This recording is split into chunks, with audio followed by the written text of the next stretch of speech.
Okay, thank you very much for coming back. And now that everyone's well fed, we can continue with the 3 sessions that we have this afternoon. The first session, I'd like to introduce Maureen Coughlin, who's from Charter School Facilities, which is a division of the EGWA group. Am I saying that properly? Okay. And I work with Maureen quite a bit on school leases, on existing buildings that are owned by congregations that are no longer utilized, and that it's one of these opportunities that we'd like to discuss. But really, so we work often on these together. The purpose of this next hour is exactly what the Attorney General was discussing before with the gentleman, what James Sheehan was discussing, which is, as there's limited property out there, especially in the 5 boroughs, there are more and more opportunities that are coming to churches. And I get a phone call a week at least from a different church body or a congregation who says, well, we've been approached by a developer for this. And, so what we wanted to discuss is a couple of ways these transactions work, but more importantly, the importance of having a process, a transparent process of how you get from the point, from that phone call to where you should be, so that when we're submitting applications to an Attorney General for approval on these more sophisticated transactions, you know what you've gotten yourself into, and you're able to express it to the Attorney General in a way that makes sense. This is by no way advocating for any of these projects. What it is, though, is to understand there is an ability to utilize church property in its various forms to create annuity streams, to create income, but to also be wary of pitfalls that can occur in those situations. That's really the purpose of why we're here and why this session, why we decided to have this session included in the panel. So, and let me tell you why. There are some churches who, thanks to God, have been able to have great endowments, have unlimited resources and funding, but those are few and far between. And I imagine that a lot of us in this room are, if you're like most of the church council meetings that I attend, and I go to many of them, I listen. And the first half of that meeting is generally, how do we take care of this budget deficit? How do we pay for this improvement? We don't have the funds, and every year we're running on a deficit, we're always in the red. And what we've started to see is that as we work with congregations who start utilizing their real property to actually earn income and create annuity streams, instead of spending in their own school, where Maureen's going to speak much more about school leases and what those opportunities are afterwards. But I'd like to speak about these different development opportunities, because these are happening all the time because of scarcity of real estate, and to understand what you can do. And the best way to try to explain how these work is to give you an example. So I'm going to give an example, and all these examples are either matters that I've already worked on or matters that I'm currently working on. So these are real matters that real projects that we're working on right now with other religious organizations. I won't name any names. A 99-year ground lease, for example. So let's look at one transaction. It's one that I'm working on right now in Long Island City. We have a vacant parking lot, and they were approached by different developers to sell the parking lot. And we said, why don't we take a step back for a second? If it's in an area that's worthwhile, I try to avoid sales as much as I can. There are times and places for it, but to the extent that you can, instead of selling a piece of property, you can actually turn it into an annuity stream, it's a much better way to go, if it's structured properly.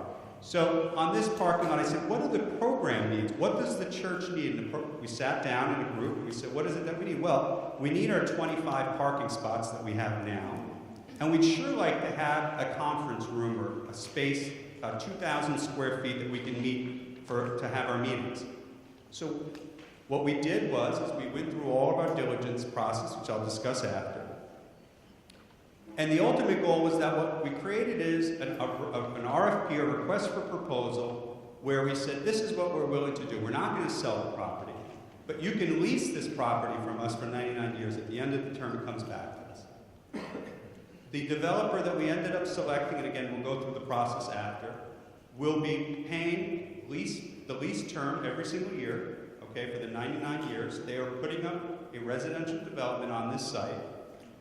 But we get, as part of this transaction, the parking, about 25 parking spots back during the entire term. We also we get, through a development agreement, our 2,000 square foot community facility that we can use for conferences and the like. So that's just one example on with a ground lease, where if we sold the property, we would lose our parking and we would lose our property. By doing this way, we end up maintaining the property and we create an annuity of income. The sale with a lease back is another type of project. So for example, where if we have a vacant lot, and let me give you just a couple of examples. So I got approached to come to the Bronx to look at a large piece of property and said, well, look at this property, what is it that we can do with it? So, well, let's not sell this property. What we can do with it, though, is what is it that you need? What does the church need from this property? So, well, we'd love to have a church building, a new church building for this congregation. And you know what? One thing that we've been wanting to do for years in this area is to create an after-school program and community outreach program. So what we can create there is a subdivision where we can have, through a development agreement, a church building built for us, a community facility space, and then the rest of it would be a residential development. And you utilize those air rights, like we were talking about earlier. We utilize those air rights in order to leverage and say, well, this is the property that we want to have built. We'll let you use the rest of the development rights, but we can then have our church, we can have our community facility, okay, without having to sell the property to earn the income in order to build it ourselves. But it's really important that we do the process correctly. Subdivisions, for example, just before I go to that, there are multiple ways to get that. So let's take the example of the building with the community facility and the after-school program on the first floor.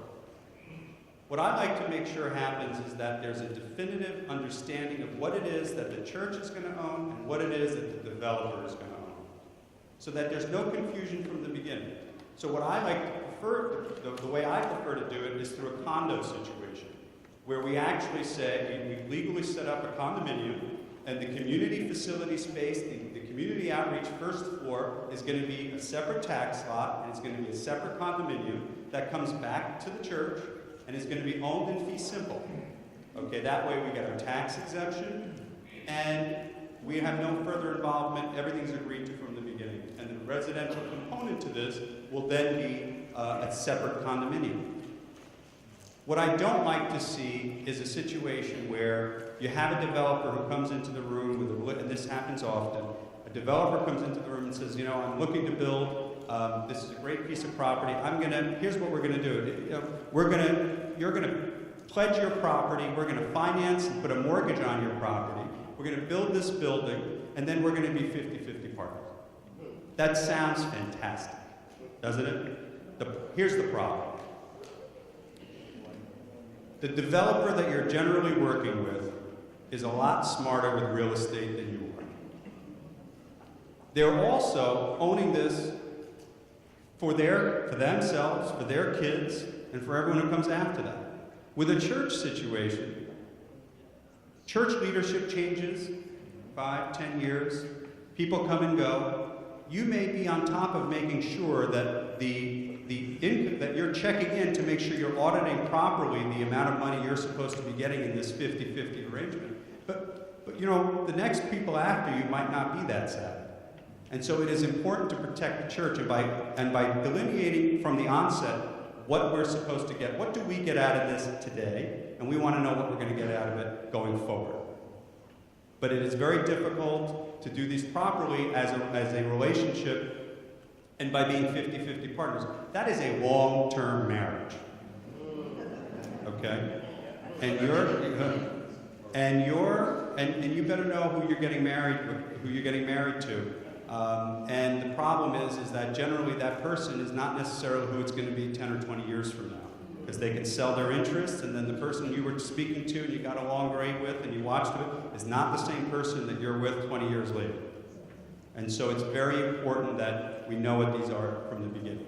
Subdivisions, for example, we have a project in Brooklyn where we have a large building, tremendous amount of space behind the building, where what we can do is we can separate the tax lots, and we can subdivide that and either do a long-term lease on that property to a developer, or we can sell the property and use those funds to raise for mission and ministry. So we can look at properties with subdividing them without selling the entire property. And then you can take the money, in this particular example, it's a school building that is just in dire need of repair, where I can now take the funds from that and reinvest it into the school building and start growing the schools again. We've done projects with affordable housing and projects with affordable senior housing. The important thing to note about that is that generally with affordable senior housing projects, you do have an option to get the property back after a certain amount of time. These are really tax credit plays for the developers who are involved in it and the investors who come into it. That's why they get involved in them. I mean, I'm not suggesting that there's not some sort of goodwill there, but there's a tax play behind it, and that's what creates that need. With those projects, generally, you're not going to see a big income stream. At the end of that project, you have a building and you have senior housing, but you have to realize what you're getting into later on is that you're going to then have to hire a different a different project manager to manage that rental, because the pastor has hardly enough time to handle what he's doing now, except to having on the first of the month be knocking on people's apartments and asking for rent. With affordable housing, the initiatives today with New York City, the mayor's office is really not condoning any types of project, offering any incentives unless there's a serious amount of affordable housing in there. But those incentives are valuable.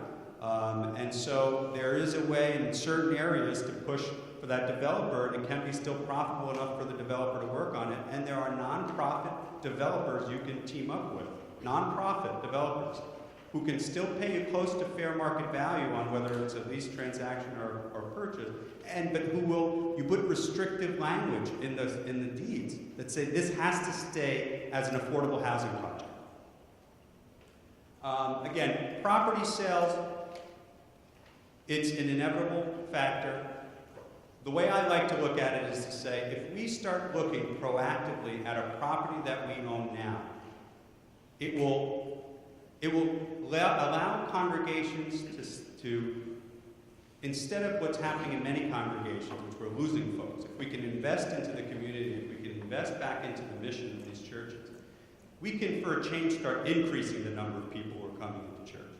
And if we can look proactively at these, it will stop 10, 15, 20 years from now us having to sell that property because there's 7 people left. But we need to do it in a smart way. And that's why, the most important, there's nothing else that comes out of what I'm saying today, is to understand the process that should be put into place when you're considering a project, okay? Oftentimes, by the time they come to me, they've already sat with the developer, they've already come to work out the process, and I sit down and I say, ask just a few fundamental questions. I ask, do you know what you have? And they say, what do you mean? Do you know what you have?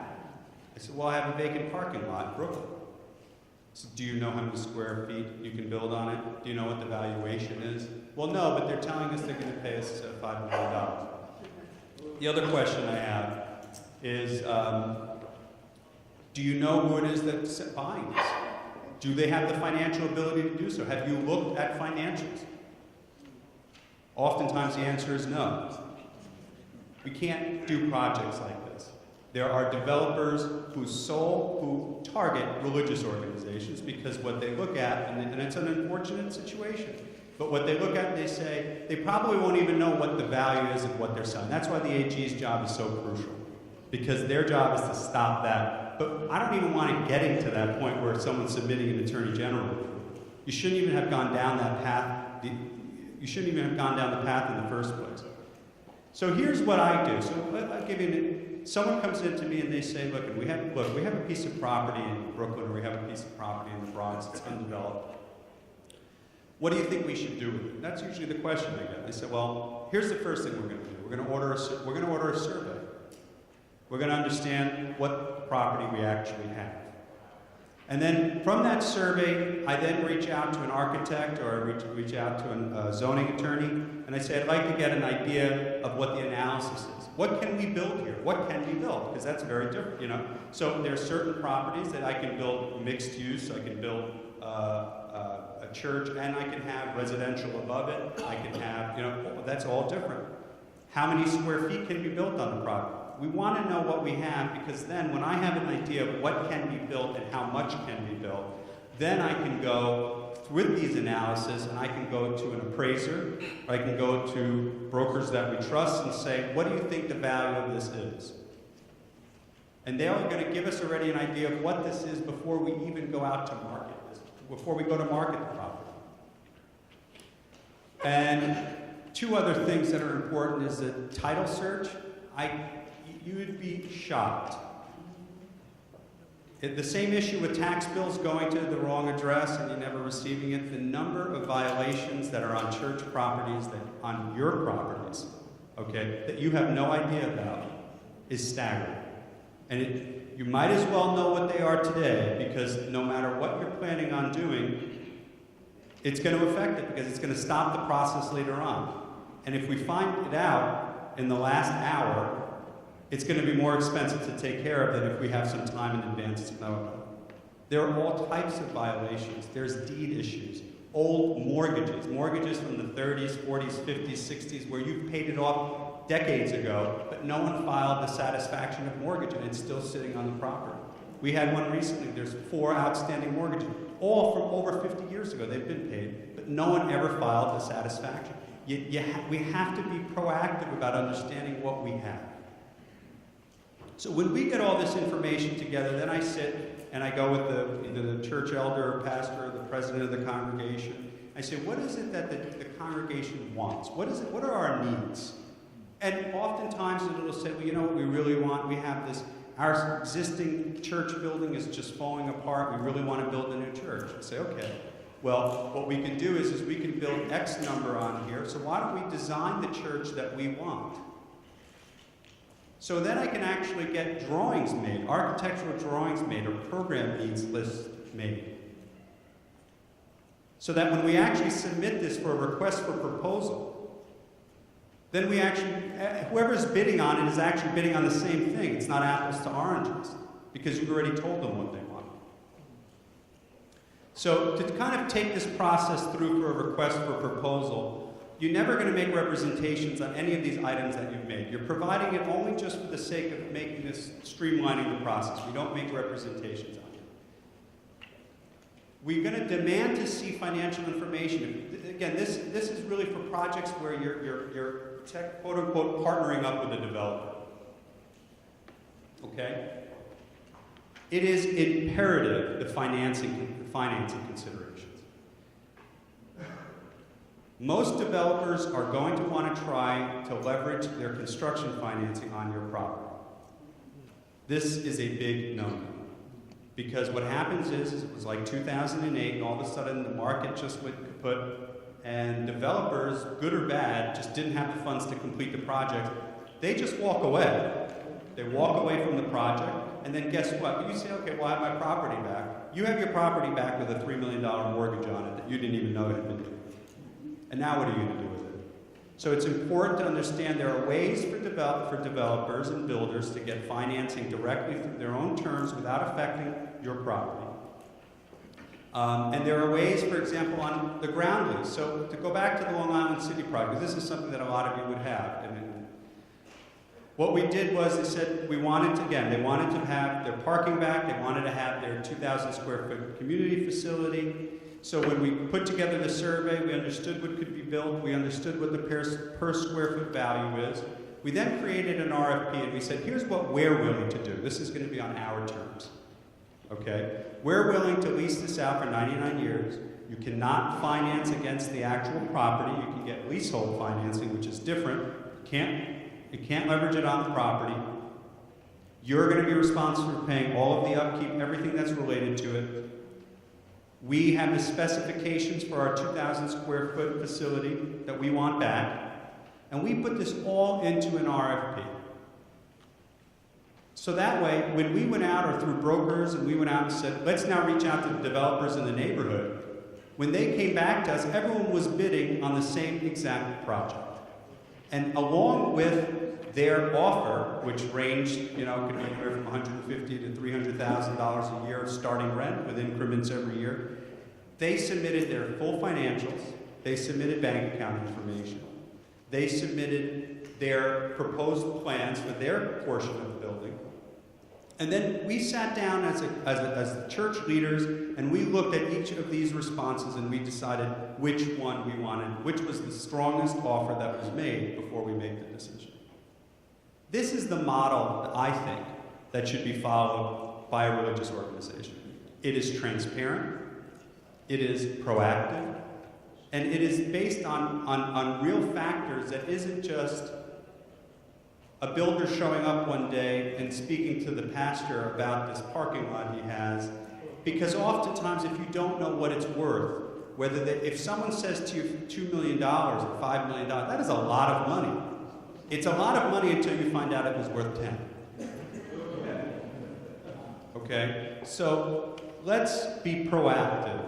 Let's look at these projects in a different way than I think than we've done in a long time. And some are better than others on this, but that's the intention, and that's the process that we work with, and we find that it works, much better in the end. It takes a little more lead time at the beginning, yes. It takes a little more time at the beginning. It even takes a little more of an investment, because I'm asking to pay for a survey, I'm asking you to pay for an architectural analysis, yes. But I'm telling you something. The money that you spend on those initial diligence items are worth its weight in gold, because you know what you have, and you're going to get the top dollar for what you're offering. Okay? So before I wanted to, I'll move on to Maureen now, and then afterwards we'll open up for some questions. Let me just. My voice is usually loud enough that I don't need this, but I'll try and modulate my voice. Good afternoon. It's very nice to be here. My name is Maureen Coughlin. I am the Managing Director of Charter School Facilities for a company called the IGWA Group. We are a commercial real estate brokerage. I thank Renato and his colleagues for inviting me here today to talk about our work that we have managed together. We have been successful bringing in income to church communities by leasing properties to charter schools. There are many opportunities. I'm going to talk a little bit about, does this work? Oh, thank you. A little bit about charter schools, then I'll talk a little bit about property. As many of you may know, charter schools are public schools. They are managed independently of the Department of Education. They have individual school boards. The first charter was granted in New York State in 1998. As of next year, we're going to have more than 200 charter schools in the 5 boroughs of New York. The charter school movement across the nation is very, very strong.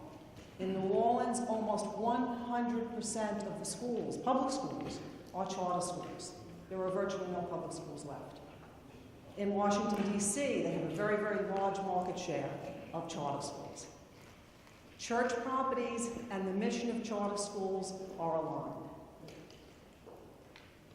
If we look at some of the facts with charter schools, their mission is to deliver a quality education to children in underserved communities. We all know that in New York City in the public schools, it doesn't seem fair. A lot of the children go into buildings that aren't adequately kept, the teachers are not engaged, the families and the communities are not connected. So the charter school movement was developed to try and turn that around. We work with one charter school in Brooklyn where his mission was to integrate schools not only racially, but economically. And he's succeeding. He's one of the only schools in all of New York City that has succeeded this way. And he's running a great show. We work with another charter school where 15% of the children are autistic, 15% are special ed. They mainstream them in with the rest of the children, and they've scored one of the highest scores in all of New York City. Just an amazing job. They are co-located in a church property up at home, and they're doing a great job. Charter schools are free. They are tuition-free. They are taxpayer-funded. Any child can apply for a charter school, and then they are accepted by lottery. The standards are high. The expectations that they are to outperform the majority of public schools in the districts where they are located, and they do. They're very high demand. There are currently 40,000 New York City charter school children, school children on wait lists for charter schools. Under the Bloomberg administration, most of those charter schools were co-located in public schools. That available space is minimal. The Department of Education is saying we have no more space. So the charter schools are looking for private facilities. So that's what we have been doing. We have managed to look at underutilized church properties and decide how can we generate income for the church. So as Renato had mentioned, the church then can use that money for their mission to serve their community. And the way we do it is by taking the simplest way, is if you have a building, you rent it, you collect the revenue.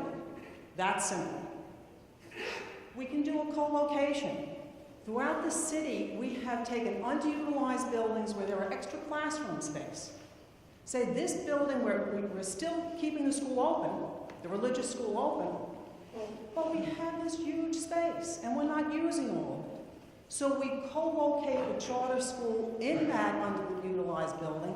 The charter pays rent. They sometimes get facilities money to improve things. They share space. They share instructional plans. They make good partners. Ground leasing. We're looking now at taking a ground lease. Many churches have parking lots. Keep the parking lot. There's no problem with the church keeping the parking lot, but we can still ground lease the space and build the school above the parking lot. You've been to industrial buildings where the parking is underneath the building. It doesn't even have to go on the ground. It can be at the ground level and still have the school above.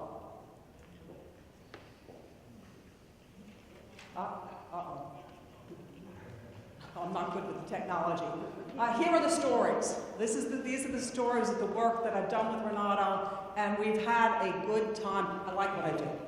I get to meet the architects and the developers, but I get to meet the schools, the school boards, the school founders, get to go to the conferences, learn what people are doing.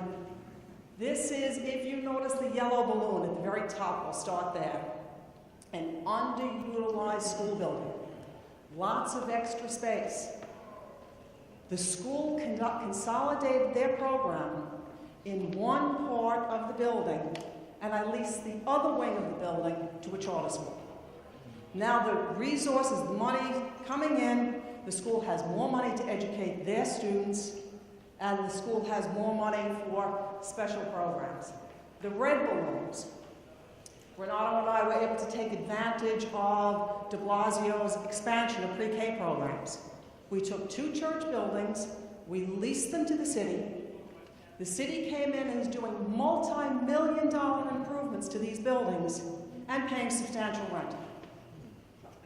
And serving the neighborhood children with a pre-K program. So it's mission aligned.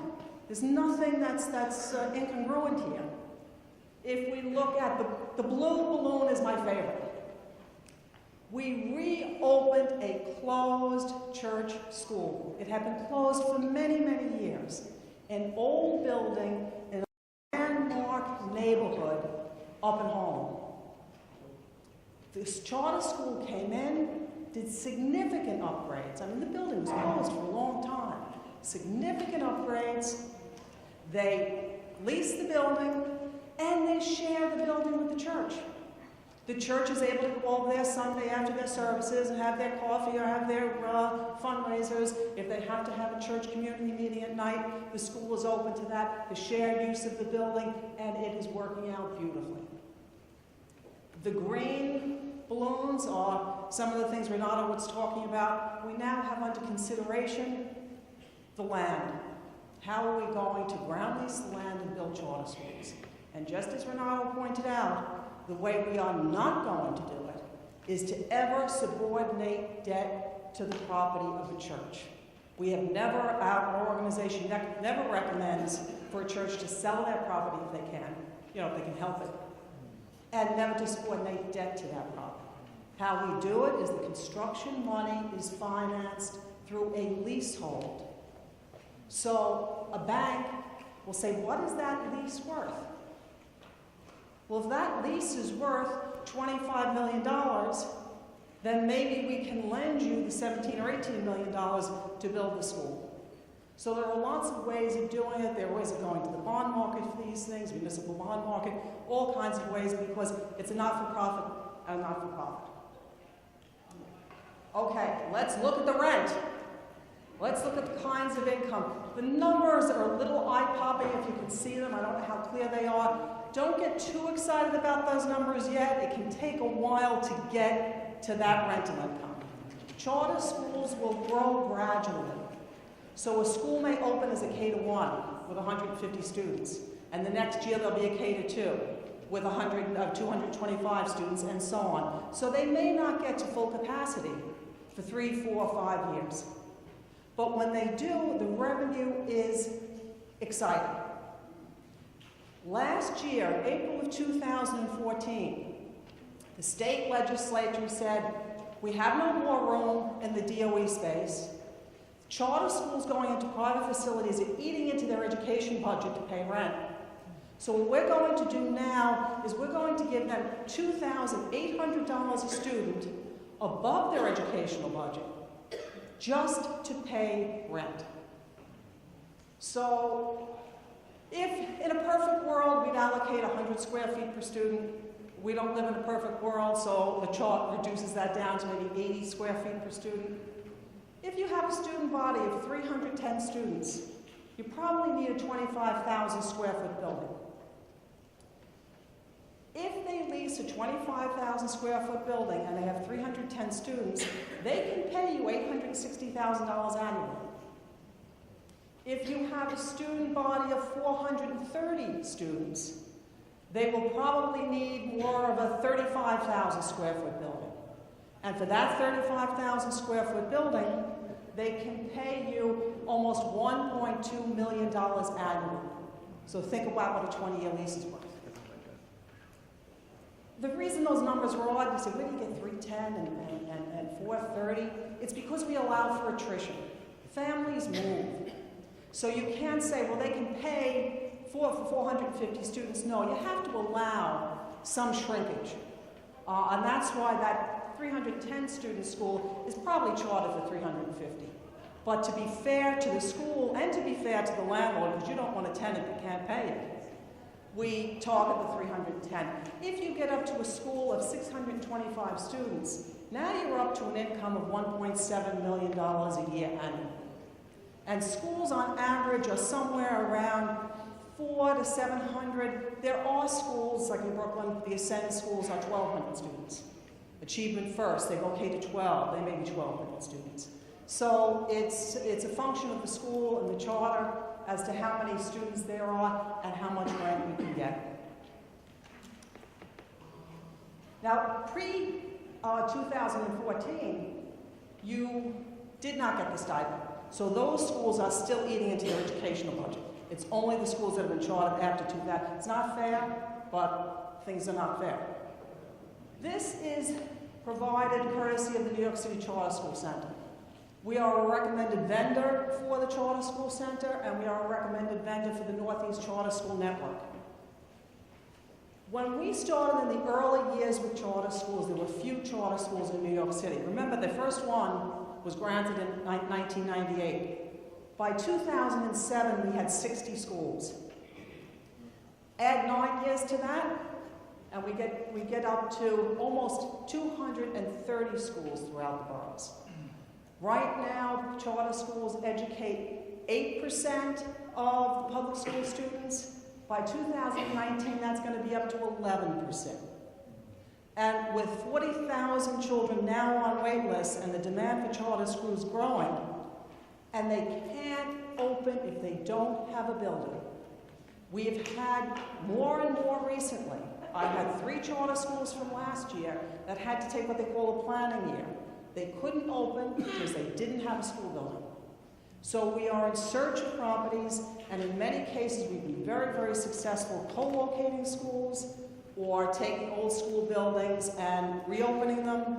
And now, most recently, Renato and I have been working on parking lots and land leases to try and build the schools above. Again, sometimes we can do it in the municipal bond market, which makes it much easier to do because the bank is not involved. Now, if you have any questions, we'll entertain some questions now, but if you have any questions or if you're in need of our services, please contact Renato. He can guide you through all of this. He can say you're in the right direction or you're not in the right direction. This is how we can proceed. This is what we've done in the past. This is what we're looking to do in the future. And I certainly would look forward to helping any of the communities monetize the value of their properties without ever putting any debt on it. Just bring in revenue. Thank you for your attention. The purpose of this is it's not a pitch to say if you have a school building, go rent it. It's not a pitch to say if you have a parking lot, go find something to do with it. The point of this is to say that when you're sitting at a meeting, a church leadership meeting, and deciding what you want to do, a lot of times I've sat down with them, and the options is, well, what are we going to do? We have to sell this property in order to pay for this. Just think about that there are alternative options before we have to get to that point.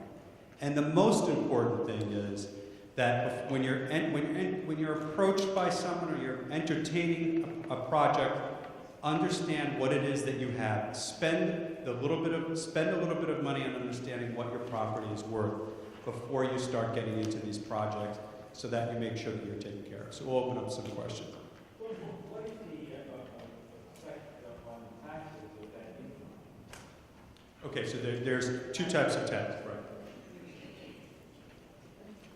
So there's two things here. One is what I said before in terms of taxes for property. I know you're asking about income taxes, but in terms of taxes on the actual property, whenever you have these projects, I always make sure, like on the 99-year lease in Queens, the RFP and the lease agreement makes it clear, because you will be subject to property tax. It will come off the tax roll, okay? You have to make sure that it's built into that agreement that the developer or whoever you're partnering with is going to be responsible for payment of all property taxes, okay? So that's from the onset. There are some pretty complicated rules about unrelated business income tax, which really depends, from what I understand, and I'm not an expert in this area. This is one area that next year we're going to make sure that we have someone who does. And maybe, Rob, you might know a little bit more about the UBIT issues. But my understanding is that if you don't use financing to leverage the property, that the income that's generated from the rent is not subject to UBIT. It's not taxable. That is my understanding. Is that correct? Special exemption for real estate. For real estate. So it's very different. So there's an exemption to UBIT, which is based on real estate. Provided that you have not taken out a mortgage to buy this property, to then turn around and rent it out to somebody, okay? The income that's generated from the rental of real estate that's owned by a non-for-profit is not subject to income tax. This is it's one exception that exists, and it's limited to real estate. You can't go and set up a body shop, and use that. But if you're just using passive income, which then you're going to use part of your exempt function and your exempt purpose, if it's based on rental real estate, it is not subject to UBIT. That's my question.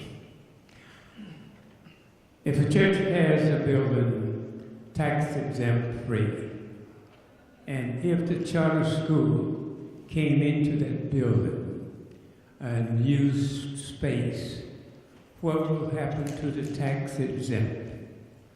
Would the church become taxable?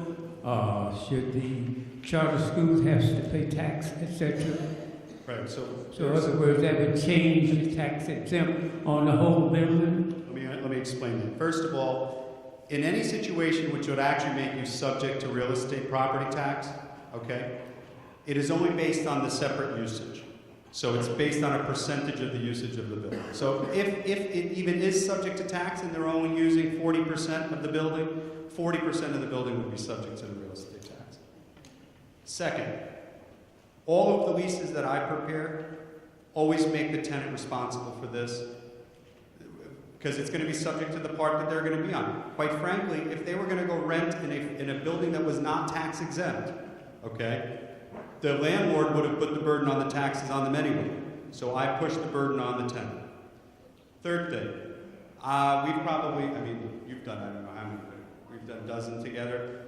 I have not yet seen on a charter school situation them coming back to actually put them back on the tax rolls. And that's something, and there's no guarantee on that, that's something that Ted Oberman discussed earlier, is that they're not really focusing on the ones when we're renting to other educational institutions, especially if it's another nonprofit.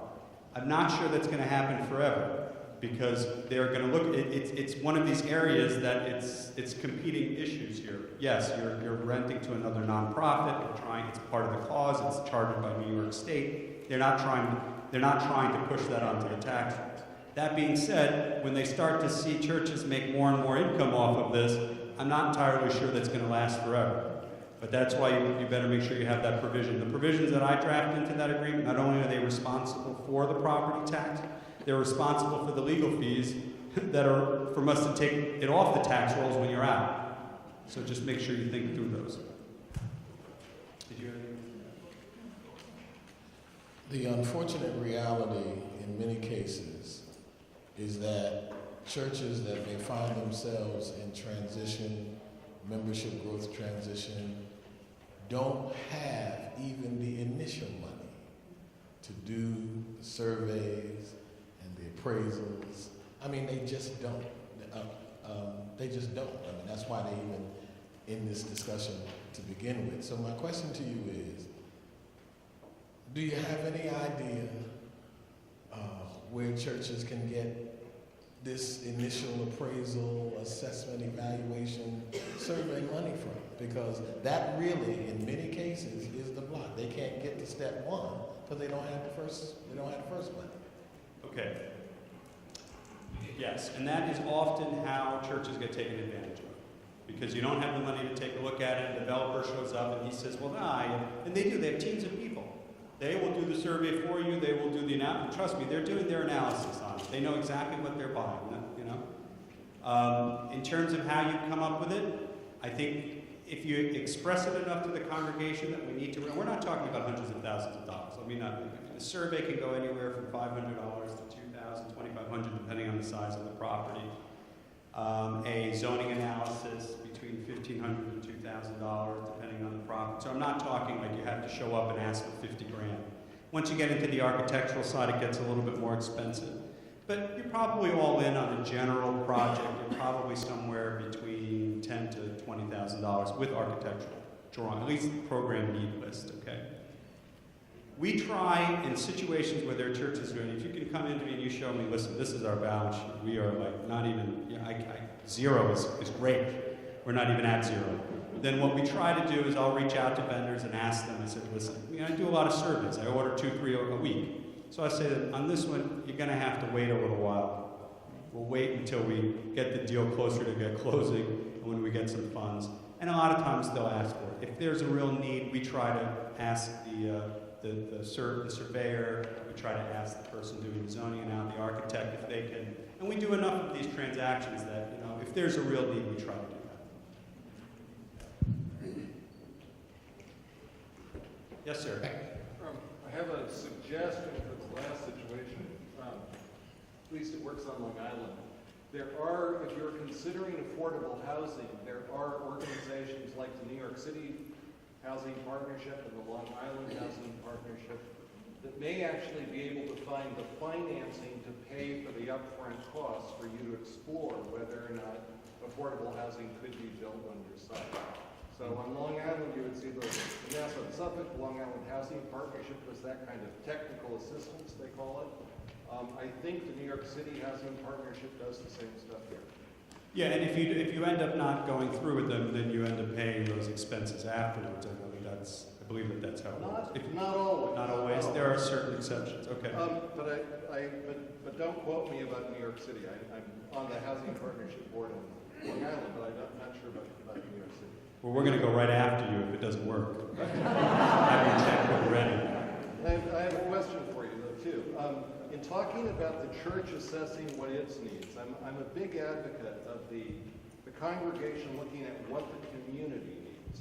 In part because I live in the land of NIMBYism, where you have to be responding to real felt needs to minimize the inevitable amount of NIMBYism you get for doing anything, at least on Long Island. But do you have any advice for us where you've seen congregations do a really good job of assessing what does the community need the development of this asset, this property to be? I wonder if you have any tips. Yeah, I mean, generally, John, who's here, is working on a project out in Huntington. I don't know if I could talk about that, but John, are you here? Yep. John here, who's working on a project out there, and John brought in community leaders. He brought in community folks from his own congregation, and what they're looking at to do with their property is not just it's not just the mission of the church, but is in an area where there's not a lot of affordable housing, there's not a lot of senior housing available, and generally, here's the problem, especially on Long Island, and because of demographics. The problem with Long Island is that when you say affordable housing in Nassau County, everyone starts, try to get that pushed through. And unless you have some real connections with, your elected leaders who are going to push that through, you say affordable housing and everyone looks at it a little, not in my backyard. It sounds like a great idea, maybe in Suffolk, but that's the problem. But senior housing is a little more digestible. I think that when you say that, because fortunately, most of the voters are, a heavy block of voters are seeing that there isn't affordable senior housing in Long Island. But again, I think it's important with a transparent process that if you start and go slow with it, and then bring in community folks into the project, or to understand what the community wants, and your congregation, you'll hear different ideas, and oftentimes someone will know, well, I'm neighbors with the city council person, or neighbors with, and that starts the project moving forward, and I think that's just the advice I would give. Yes, sir. Can you discuss the advantage of having a church with separate corporation? I'm trying to understand the question in terms of Some of the things we've been talking about today. if you're setting up a separate entity to do these. That's a great question. We can go on. We'll have a whole hour session now on that. But here's a couple of things to think about. When you're getting into these projects, there's a couple of rules that are important. There's finally been case law that shows that a single-member LLC, that is owned by a religious organization can use the nonprofit status or tax-exempt status of that religious organization, You're generally required still to submit for Attorney General approval if you're going to move the property. Here's when you look at any of the properties that developers own, they never own it in the name of the actual company. They set up LLCs, they set up shell entities. Churches really shouldn't be any different, unless you have some great insurance. Because here's the problem. The reason that they do that is, let's say I'm building a community facility across the street from my church. Someone falls in that community facility. The deed of that property is in the same name of the church. So it's St. Paul's Church here, St. Paul's Church there. Someone falls over there. A real estate developer would never have both properties in the deed on the same entity. Because what happens? Someone falls, they hurt themselves, they sue St. Paul's. Everything St. Paul's owns. If that St. Paul's property, the community facility, was owned by St. P 1379 LLC, as an example, the assets, the lawsuit can only go to the assets that are owned by that entity, and it protects the actual church. In situations where you have a leadership structure more hierarchical, okay, because it's very different. I represent some clients where every congregation actually owns their own property, and if you only own one property, I'm not too concerned about it, okay? But if you're in a situation where you're, whatever denomination, if I look at every deed for every property that you own, and it all says the same exact legal entity, you now have some significant exposure. Because if there's ever a massive lawsuit that happens on one of your churches, it could actually creep over to the assets of the others. Okay? Now you can take care of that with certain insurance policies, large umbrella policies that you should consider when you have multiple properties that are owned. But a good thing when you're doing these development projects, the most slip and falls and accidents, as you're pointing out, happens during construction projects. So separating that out is an important thing to do for liability purposes. And it's not an expensive process.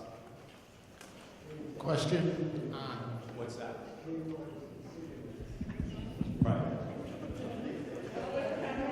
Yes. Questions on these, like this 99-year lease that you're talking about. Sounds good. 50 years, ain't none of us going to be around here to deal with the issues, including you, probably. You look old enough. What denomination are you with? I've seen a lot of the building construction nowadays, and most of them aren't so hot anymore. I don't expect them to last 100 years. What are the protections that you need to have in when you're looking at 50, 75, et cetera, years down the line? Okay, great question. Unlike there's such a thing as under-lawyering and over-lawyering. My purchase and sale agreements on the sale, because they're, listen, at the end of the day on the sale, all I need to know is when I show up at the closing, you've got the check, and I'm giving you the keys. On a 99-year lease agreement, that's a long time to commit to. The last one I just sent out last week was about 87 pages. I'm thinking about a lot of issues that can come up. And the events of default, which create the ability for me to come back and say, sorry, you're not complying with your end of the deal, we need to take the property back, is probably 17 to 18 pages of that. So we try to think through all of those issues, which is not keeping the right insurance in place the entire time. Not having, on 99-year leases, things that might come up, again, the taxes situation. Not repairing and keeping the building to the standards of which we're required to. Okay, you can't just turn that into, it's not a situation where I can allow this to go from being a beautiful building now and 50 years from now it's being run like it's being run horribly or, by some landlord who just doesn't care about the tenants that are in there. So you put provisions in there that require them to upkeep it to a certain standard. And that has the right that we can send you notice, 30 days notice, in which you then have to hire someone to repair the building. If you do not repair the building, then our ultimate right is to reclaim the property back and take it ourselves. So we try to think through as many possible ways to protect that 50 to 70 years from now. And don't forget, the idea is when we're trying to do the leases, we're generating profit without selling our assets, okay? These leases doesn't mean to say that, listen, you're not going to be in the community later on. I mean, demographics change. Congregations change. I mean, it's the reality. Not every sale of a property is a bad thing, because if you're selling a property but you know what you're going to do with those funds, which is relocate it into an area where you need it, you could still sell your interest in that lease. So it's not like you're then bound for the next 99 years to stay with it. Trust me, if it's a good negotiated lease from the beginning, you will find someone who will want to buy that. And you're not stuck to it for 99 years. Other things are transfers. That's something that what we said before, which is if you can be working with a really great developer and a great partner, but he dies. The next person comes around, there's no right to assign their lease agreement unless they have complied with certain requirements, sending us notice, showing us what the financials of this person is, and we have the right to reject it if it's not a reasonable assignee. Yes? A charter school question, like maybe for Maureen. The numbers of 300 and 400 students, we don't have a building that would work for that, but I'm wondering about much smaller enrollments. Like, Are student enrollments of under 100 part of the charter school possibility? We might have something along that line. Well, it's very difficult for a charter school to operate with 100 students because they get paid on a per-student basis. So generally, we find that in order to have the adequate teaching and administration, they need to be around 375 students. But what we can use a small building for, as I had mentioned, schools grow on a graduated basis. So a school that opens with 50 students or a school that opens with 100 students can come into your building and pay you close to $300,000 for that year. And then if we're lucky, we have another, depending on where the property is, there are some certain school districts that are in very high demand for charter schools. We look for properties in the Bronx and Harlem and parts of Brooklyn. So you can actually use that school building as an incubation space so that the schools grow into another space. And it works beautifully for that. We have a couple. It could be a starter church. That's a starter chart, exactly. But if that size program works for a pre-K, so if it is in a high demand area for pre-K programs, there are certain neighborhoods in New York City where you may have 2,000 4-year-olds and 30 seats. And the school construction authority needs these buildings, and they come in and they do tremendous upgrades. If there are no elevators, they put in elevators, they put in air conditioning, and so on, and then they serve community for pre-K. So depending on where the building is, it may be a nice fit for the city. And again, you get to maintain the building, whatever shared use. If you need to use part of that building, Renata writes all of that into the lease. So nobody is taking your property away from you. They're using it as he will guide you and see fit as to how it should be used. One important thing about the leases is that, like the city, the UPK leases are generally 15-year leases. And they have the right to cancel after 5, which we work out some provisions in there about getting some of the money back. But any lease that's 5 years or longer requires Attorney General and Supreme Court approval, okay, unless you're in one of the exempted classes there, and which you just need Supreme Court approval. But so if any lease over 5 years, you do need to get that approval, which works kind of both ways. Because I have congregations come to me and say, well, this lease was signed by the prior pastor 22 years ago. These folks are paying nothing to be in our space. The first question I ask is, did they get Attorney General approval? Not to be, but there's probably a way of getting them out. I have a question on the unrelated business income. You've exceeded your questions. Can you just repeat what you said related to that income and where you pay taxes or not? There's an exemption for real estate that's owned by churches. And so if you didn't take out a mortgage to purchase that property, okay, what they're trying to do is say, I don't want them getting into the business. If you happen to have a building and you're renting the building out, that's not going to be subject to you, okay, unrelated business income tax. But because it's just, it's incidental, you already own the building, you didn't, if you look like you're becoming a business where you're now turning around and I'm starting to buy residential development buildings so that I can rent them out and I'm financing them, that would be subject to tax. So I just want to clarify. So if we're renting out our parsonage to someone who's not clergy or caretaker, we don't have to pay taxes on that? We're income? talking about two different taxes. You're talking about income tax, federal income tax. Yes. You won't pay federal income tax. Okay, so You're still subject to the finance rules for tax exemption. okay. John, you had a...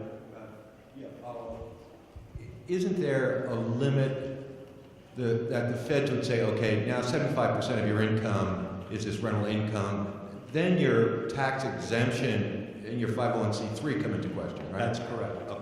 Yes. So if it gets to the point where all of your income, or a good portion of your income, is just from real rental income, and you're not generating from charity, from raising funds and from contributions on Sunday, then they're going to say, you know what, I don't know if you're entirely not-for-profit anymore. That's a whole other issue, but yes.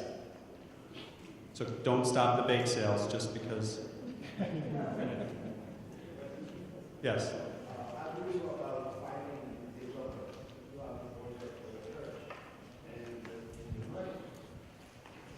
How do I find them?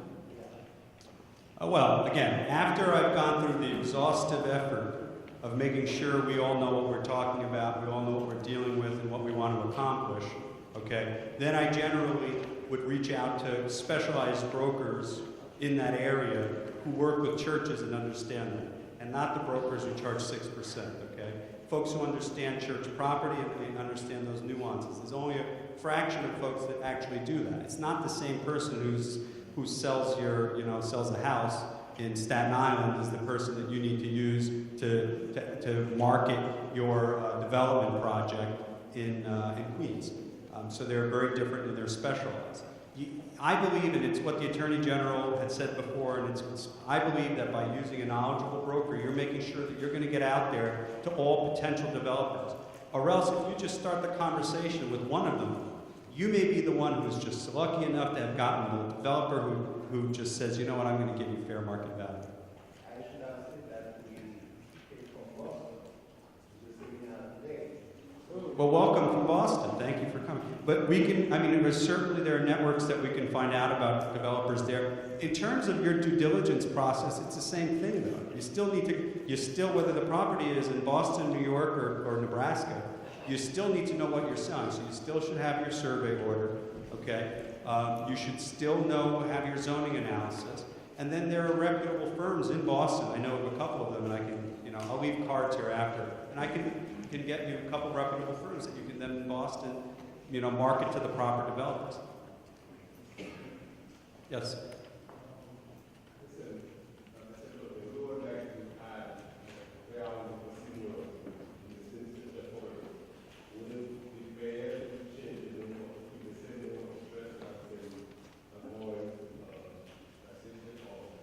You mean this, so this is but you would set up two separate entities. You would have set up another entity. If you're going to, the question was about doing a affordable senior housing project? And it's on the same property? But what I would probably recommend is that you would want to subdivide the property to the extent of the portion that is going to be the senior housing and have that transferred into another entity that you control so that you want to have the liabilities.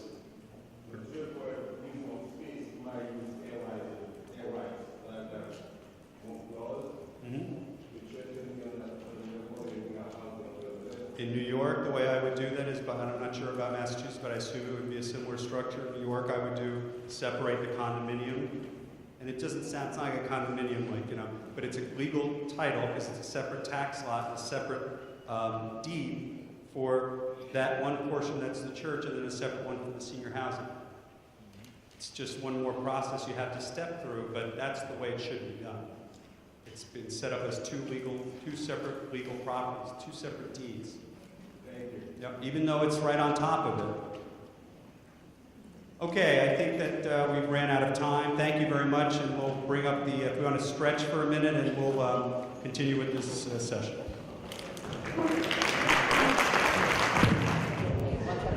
All right, we'll get started. People are going to get coming in, but I'm going to scare everybody a little now and wake everybody up to perhaps some more real-world, everyday, less esoteric considerations.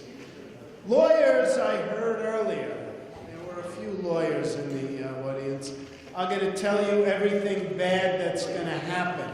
But if you listen to me, you will avoid some of these things. And of course, Andy after me is going to speak a little bit about real practical accounting issues that affect our religious corporations, our churches, and their ancillary not-for-profit organizations. So it's a broad umbrella. I'm going to talk about, we heard a lot about board of directors and the documents that create the organization and the managerial structure becomes very, very important. But what is so unique in your world that we don't generally see in our world is that there are a lot of people with similar view to a mission. There are volunteers. there are structures within your churches and organizations, both large and small, that have a various history and training. But I think often what really accentuates your organizations are a commitment to your beliefs, a commitment to your mission, a commitment to your community.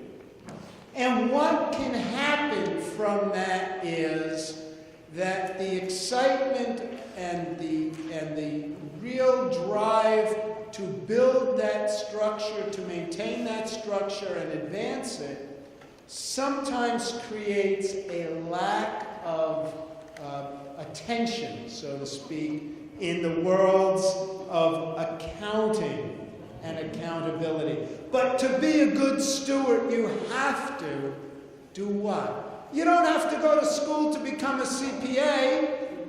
That's why you pick up the phone, you call Andy, right? What do you need to do, right? You need to take a practical, watchful eye. You need to be there with your board. And a lot of what you heard about earlier, people spoke about, well, buying insurance. There are real-world things and issues you cannot insure. You take responsibility for as you are a member of a board, a member of an organization, a member of a community. And what you have is one area where you take personal responsibility is in the withholding tax area. As we heard a lot all morning about schools and pre-K programs and teachers and what do they have? What do they all have in common? That means you have staff, you have employees. And yes, there are certain exceptions which we will not talk about today in vows of poverty and certain exceptions, but we're talking about your reported payroll now. And what is that? That is really a two-tier structure. At the first tier, employees are getting money taken out of their paychecks, right? Withholding every week or bi-weekly, however you're paying it. They're federal, they're state, they're FICA taxes, and then the organization matches some of that, the FICA and the Medicare, and it gets remitted to the Internal Revenue Service. But sometimes we get caught up in mission. And yes, we're aware the school enrollment is down, right? We know we had 300 students last year, and there's 280 this year, and maybe a few less next year. So what do? You hire some new teachers and expand some new programs, because that's your mission. These kids need a great education. But what you may not be following up on is the flow chart of how and where that money is coming from. And all too frequently we see that if there is a problem, the easiest place to quickly take money from is to not pay the withholding tax. Don't worry, we'll double up on it next week. But we heard about the usurious 18% New York State income tax rates. The payroll tax penalties are much, much worse. You're going to quickly accumulate 25, 30% between penalties and interest, even for that 1 month's delinquency. And it is very, very hard to get those penalties abated. So what you are going to do is you are going to put your organizations into bankruptcy very quickly. Number two, you're going to turn around and find that lien that you were asking Renato about is not only on the church property, it's on your home. Why? Because your board and your organization and your controlled people are all responsible individually. As lawyers, we say jointly and severally. That means if Andy can't pay it, and I got a house, they're coming after my house. That's what this means. It is a trust fund responsibility. You are all trustees. Now you might say, wait a minute, I never even looked at a payroll tax return. This is far away from me. I'm on the executive board. I serve as a volunteer for the committee blank, blank, blank. I'm part of the religious outreach group. Well, tell that to the IRS. Because some people are laughing. Yeah, they're not the most sympathetic ear lately, okay? And in the old days,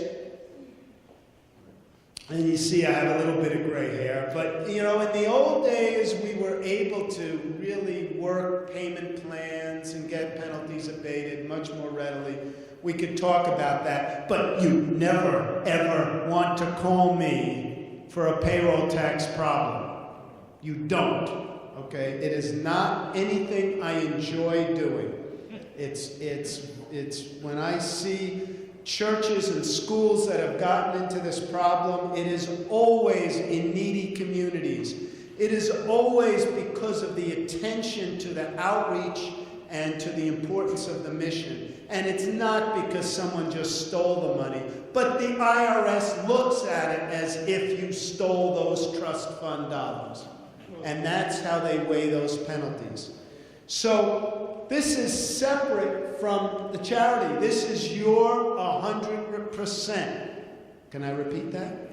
Not 99. If you are a responsible person, you are responsible for 100%. That doesn't mean my fellow board member isn't responsible also, but we know Andy doesn't have a nickel, okay? The man rides a bike to work, okay? So they're going to take it from me, from you, okay? Well, we see that it's about responsibility and willfulness.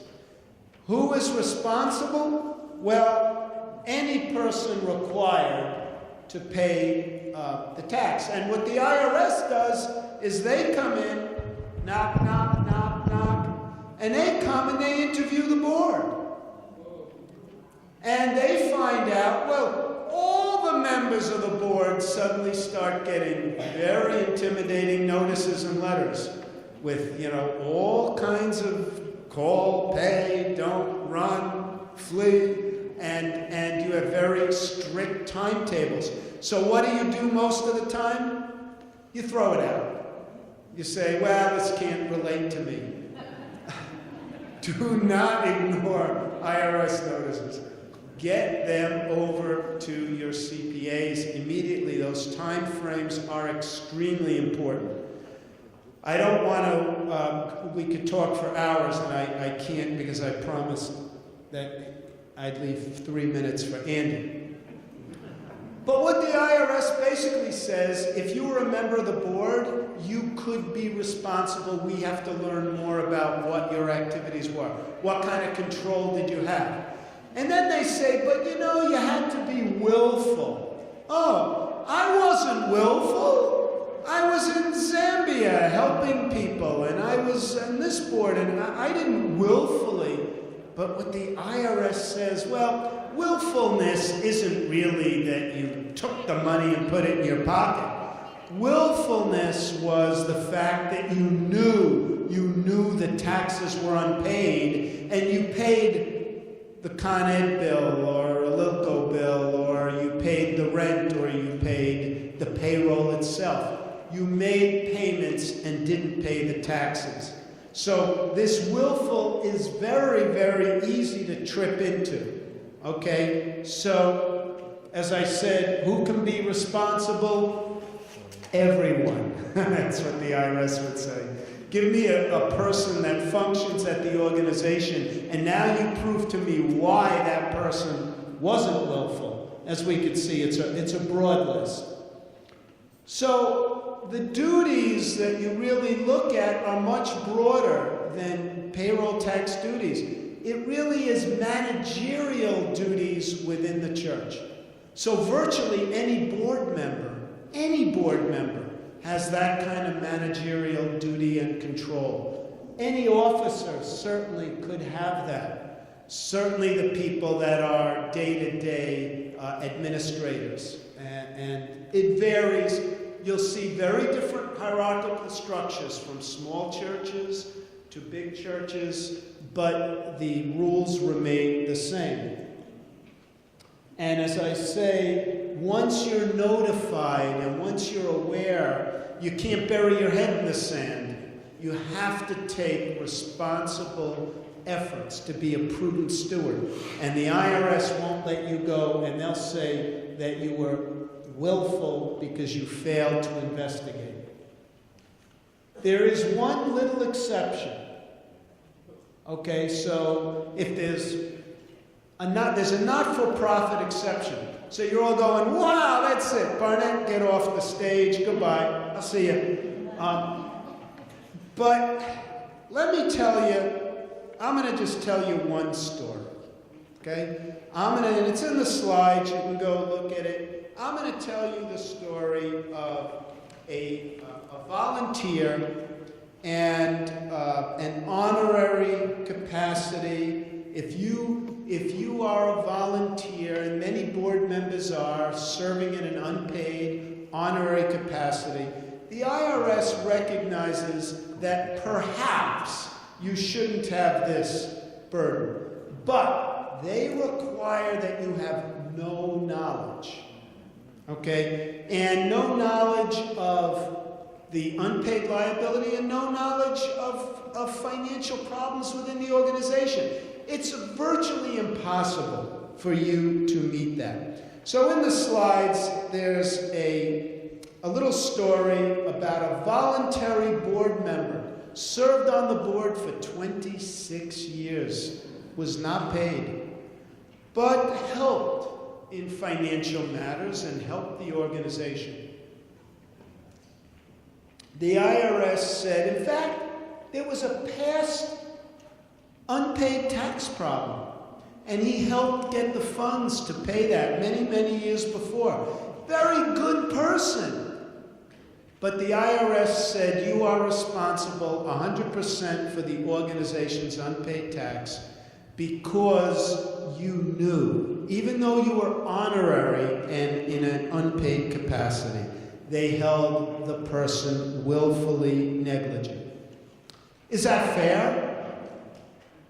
You know, these are trust fund liabilities, and the IRS looks at fairness in a very, very narrow quarter. So you can debate that, but the key is, even if you are voluntarily serving, you must be very careful. I also want to say that in the last year, I have seen 2 cases of criminal liabilities. So that meant potential jail for people that were responsible that did not see the payroll taxes being paid. I think this is a new area, and 2 cases within the last year or 2 to me shows a trend, and I'm watching that very, very carefully, because it is a crime not to truthfully pay and report payroll tax. So I'm going to basically set the stage now for Andy, because there are very practical suggestions.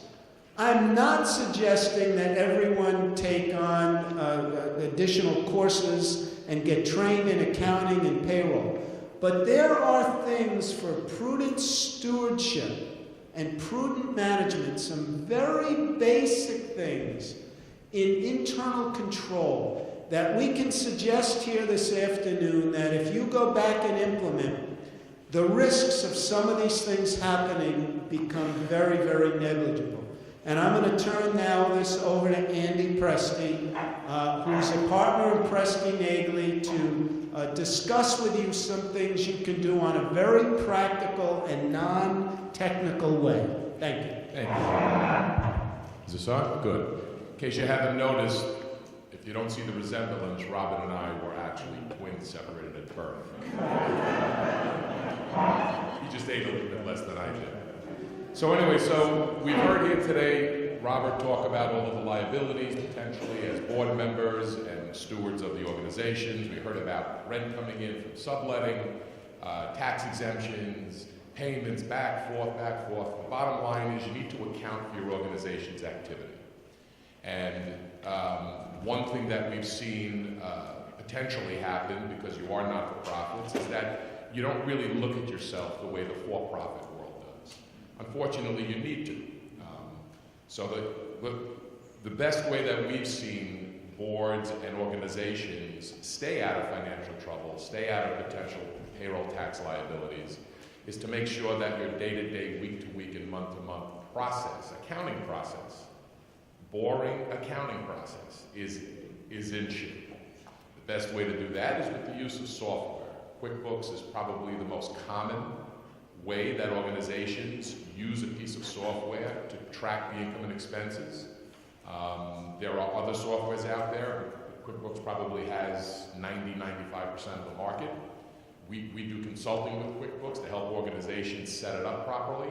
So I'm just going to touch on, we don't have a lot of time here today. I can go into 4-hour seminars on how to deal with internal accounting at organizations, but just to touch on some of the things that Robert touched on. So you talked about payroll. There's a couple of things you have to be careful with payroll.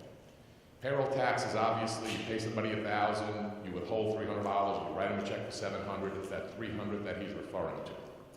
If any of you are not using full-service payroll companies, you should significantly consider moving over to a full-service payroll company. What do I mean by that? ADP, Paychex, QuickBooks. Okay. The three that are interchangeable, those are the three largest processors in the country. If you're using QuickBooks software, you should strongly consider using the QuickBooks payroll processing application. Not that ADP and Paychex are any worse, but it just fully integrates. And all that means is once you process that payroll, once you call in the payroll and it produces that $700 net check for the employee, it's the payroll company's responsibility to withdraw the $300 plus some matching funds from your bank account and remit it to the appropriate agencies. If you don't have the $300 in your bank account, you'll get thrown off the service. So you as board members and as stewards of the organizations, as long as that payroll service is processing your payroll, you can have a fairly high comfort that your payroll taxes are being paid properly, because the responsibility and the burden to withdraw the taxes, remit the taxes, file the quarterly returns, falls on you've transferred that to the payroll company for a fee.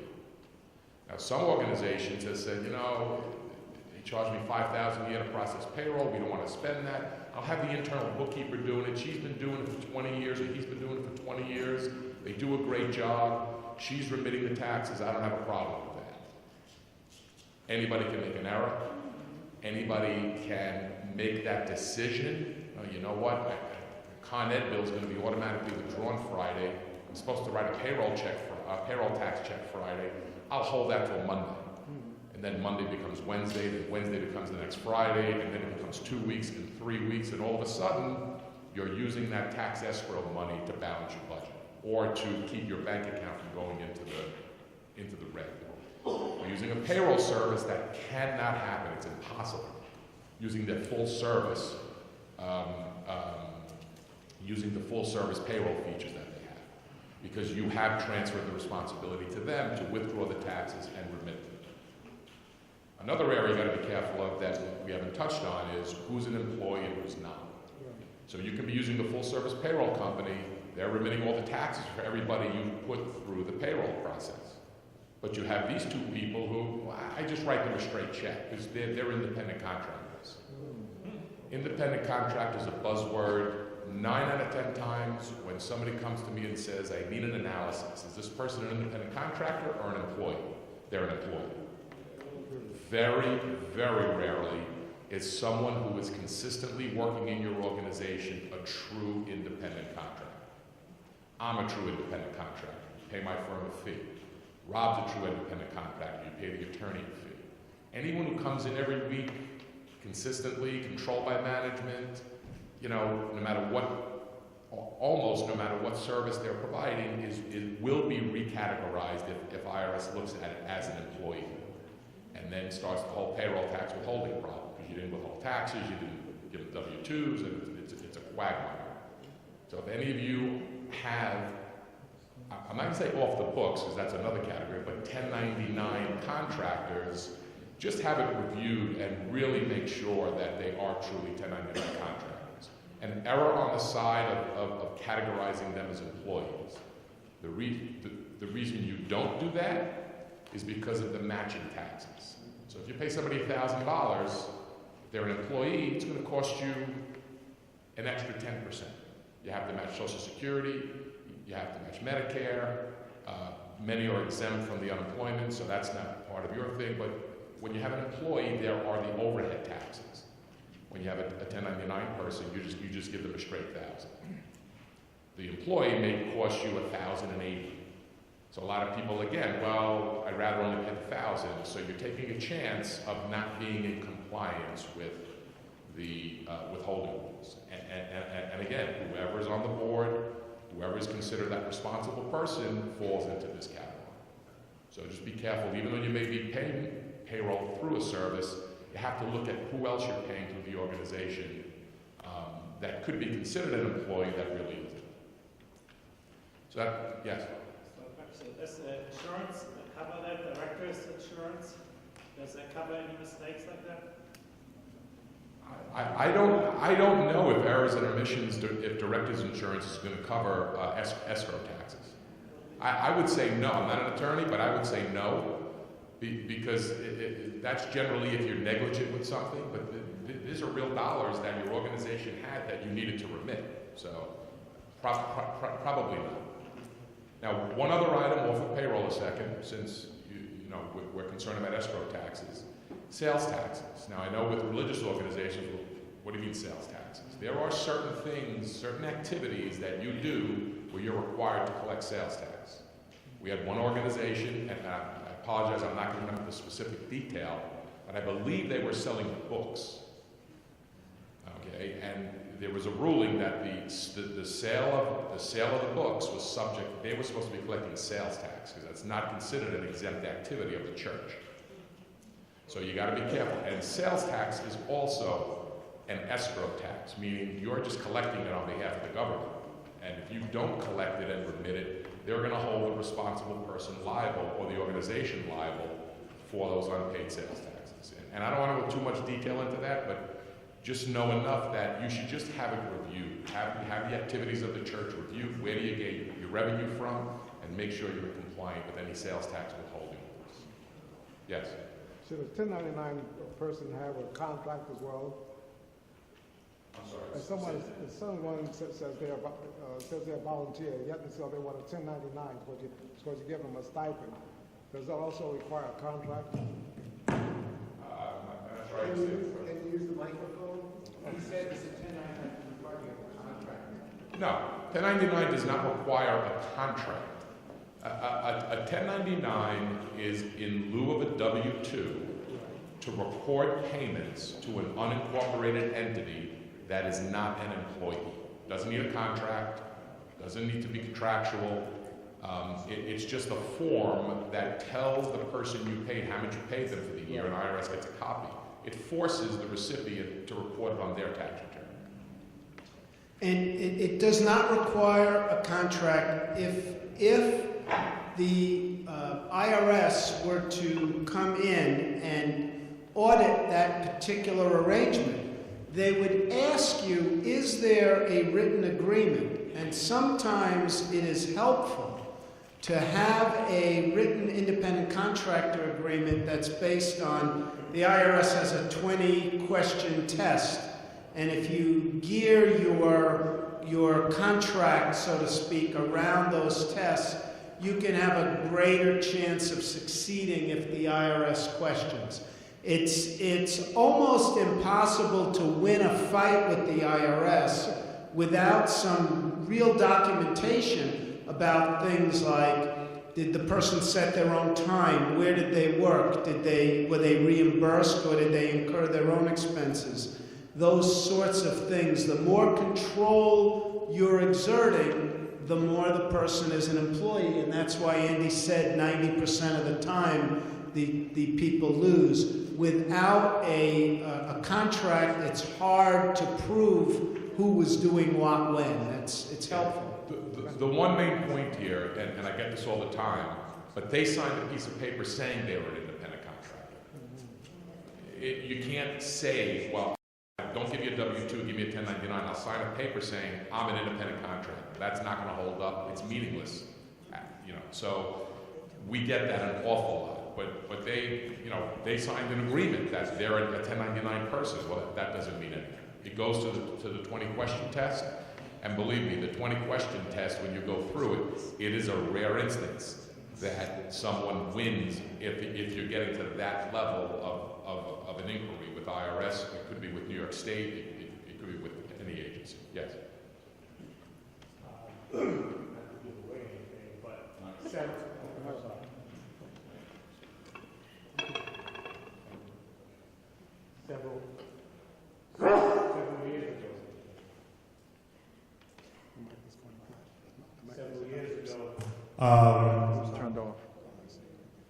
Several years ago, we had an organist who wanted to be an independent contractor. We use Paycheck. We use Paycheck for us. But anyway, he wanted to be an independent contractor. We told him to consult his accountant. And we got a letter from the accountant that said it would be okay. So they must have made up the accountant must have made up some kind of situation. I don't know what it was. We never had any problem. We never got in contact with the IRS. There was never any problem.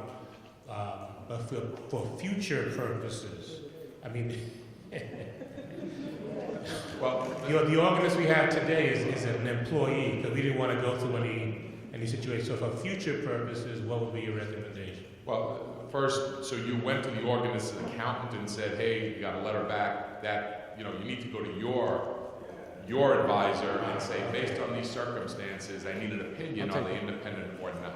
Now, even on the employee side, on the independent contractor side, the organist may have wanted to be at 1099. They don't want to be on payroll. Maybe they're going to take some deductions against the income that they're going to get. They feel they can pay less taxes as an independent contractor. So they love that. So that's great. Except when you go to the organist and say, I'm sorry, we no longer need your services. Then the organist says, well, I'm going to go on unemployment. Well, no, you're not an employee. Now I am. And I will tell you, if it's 9 out of 10 with IRS that you're going to lose, it's 999 out of 1,000 you're going to lose with New York State unemployment or any state unemployment agency. They will side on the side of the employee, and now you have a problem that somebody's collecting unemployment that you never paid into for or is not even a registered employee of yours. You will lose. Everybody, or they get hurt. Now they get hurt. Well, where's your workman's comp policy? But you're not an employee. You're not covered under my workman's comp policy. What do you mean I'm not an employee? I come to work every week. And it is when they get disabled, hurt, or laid off that all of a sudden the person who wanted to be a 1099 no longer wants to be a 1099. They want to be an employee.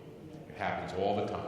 And then it's even worse, because once New York State comes in for that employee, they ask you a question. Do you have any other persons who you are paying 1099 to? And, now the whole gig is up, and you're really looking at some very, very big numbers. We have some time constraints, so I just want to get through a couple of key points with QuickBooks, unrelated to this withholding employee issue, that I think would be very helpful for all of you to hear. We don't have any time to really get into the detail of it. If any of you, so QuickBooks is the software that all of the activity ends up flowing down into. Setting up your QuickBooks properly can help you in your reporting. It can help you as stewards of the organization understand better. You're running in the red, you're running in the black. It gives you reports for the board meetings and what have you. Using QuickBooks, I'm not just going to say QuickBooks, using any software like QuickBooks, within the software is where you should be doing your budgets. A lot of times we see, well, I run my QuickBooks, but my budget's in Excel. Well, QuickBooks has the capability and the features that every line item in QuickBooks, you can set a budget, multi-year budget, every month budget. Then within the software, every month, you can run reports at the push of a button. Let me see my actual to budget. It'll print your whole budget. You can go up or down, raise this expense 2%. It's very functional. So if you're using software, a general ledger software, let's just stick to QuickBooks, you should be also doing your budget in QuickBooks. Very, very time-saving process for the staff who's dealing with the budget. It's a very clean tool for the board of directors to review monthly, quarterly, or whatever, the actual budget. So, you know, try to stay away from the temptation to do anything in Excel if you're using a QuickBooks software or anything like that. Because QuickBooks is going to have your actual activity by date, by month, by quarter. Your budget's embedded in the system, and the reports are automatic. It's a very clean way to deal with your budgets. It's a very clean way to see how you're doing compared to budget, and you know what happened. Some of the other issues, just quickly on the accounting side, from the scary what can go wrong side. One of you, not the person paying the bills, not the person doing the bank rec, someone has to open that bank statement and look at it, other than the internal bookkeeping staff. It has to be a treasurer, someone at the board, just to look at the bank statement to see what's going on. You say, well, you know, what's that going to? It will point out quickly. You will never stop fraud. It's impossible to prevent fraud. If I know your bank account, I can go to a printer, print one of your checks, I'll make out the check, I'll sign Mickey Mouse on the bottom, and that check will go through. The only thing by opening up the bank statement does, you'll catch it quickly. You'll go through and say, wait a minute, this check, that's not my signature, and what is this? Okay, so someone other than the internal bookkeeping accounting staff has to open up that bank statement. You should instruct them. When that bank statement comes in the mail, I want it left unopened until I open it. Because if you open it, they can pull out a canceled check, they can dock it. It's a good internal practice. Just a quick horror story again. We recently had a bookkeeper who, you know, got into financial trouble with the organization, 27 years, trusted, was the best employee, never took a vacation day. We see checks. This is what, you know, let me back up even further. So using a QuickBooks software is use the software to print your checks rather than handwriting checks. You should get away from handwriting checks, and there's multiple reasons for that. Error, factor. If you handwrite a check, there's nothing to say it was put into the software. If you use the software to write the check, it's guaranteed. The software won't print the check unless it's recorded in the software.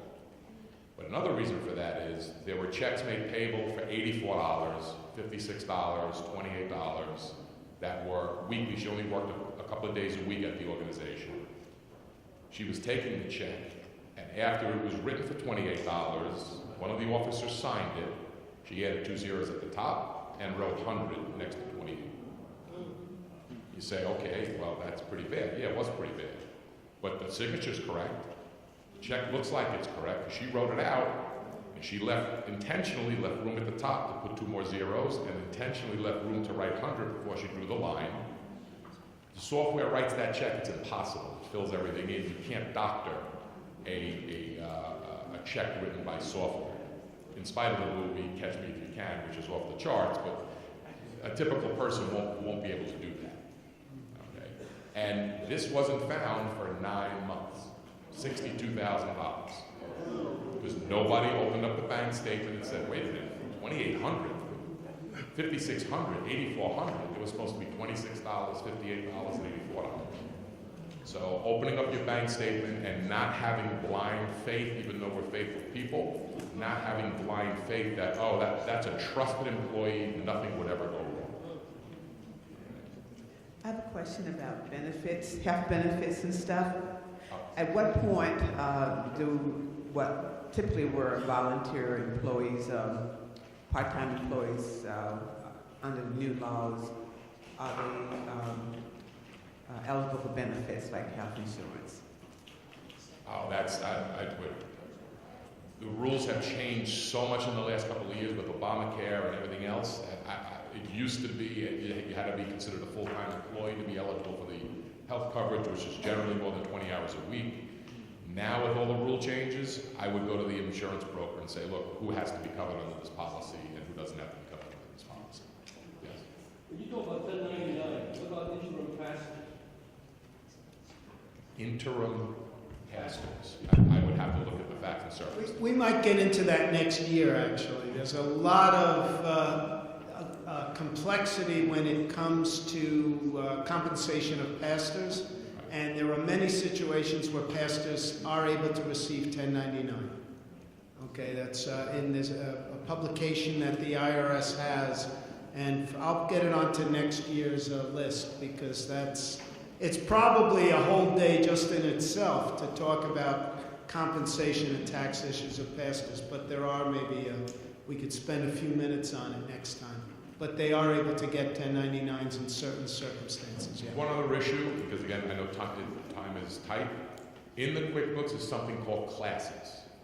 If you've never heard of classes, you can go back and read or hire someone to come in and advise you on your QuickBooks setup. Classes essentially allows you to say, well, let's say this congregation wants to do a special fundraiser, and we want to track the income and the expenses that come in from this fundraiser, and any expenses directly related to that fundraising process. Or there was a special grant given to the organization where you need to track how much income came in from the grant and what were the direct expenses related to that grant. Because for reporting purposes and budget purposes and all kinds of purposes, you need this segregated. So in QuickBooks, when you write a check, let's say, checks to Presti and Naegeli, it's $100, it's an accounting fee. By using the class feature, there's one more field that pops up, and you could set these classes. You could have as many classes as you want, subclasses. You may set up a class called, fundraising. So in addition to your profit and loss statement saying you spent $100 on accounting, there's a sub-statement that could say, show me all the expenses related to class fundraising, and it'll give you a separate profit and loss statement. Or take your profit and loss statement and break it up by classes.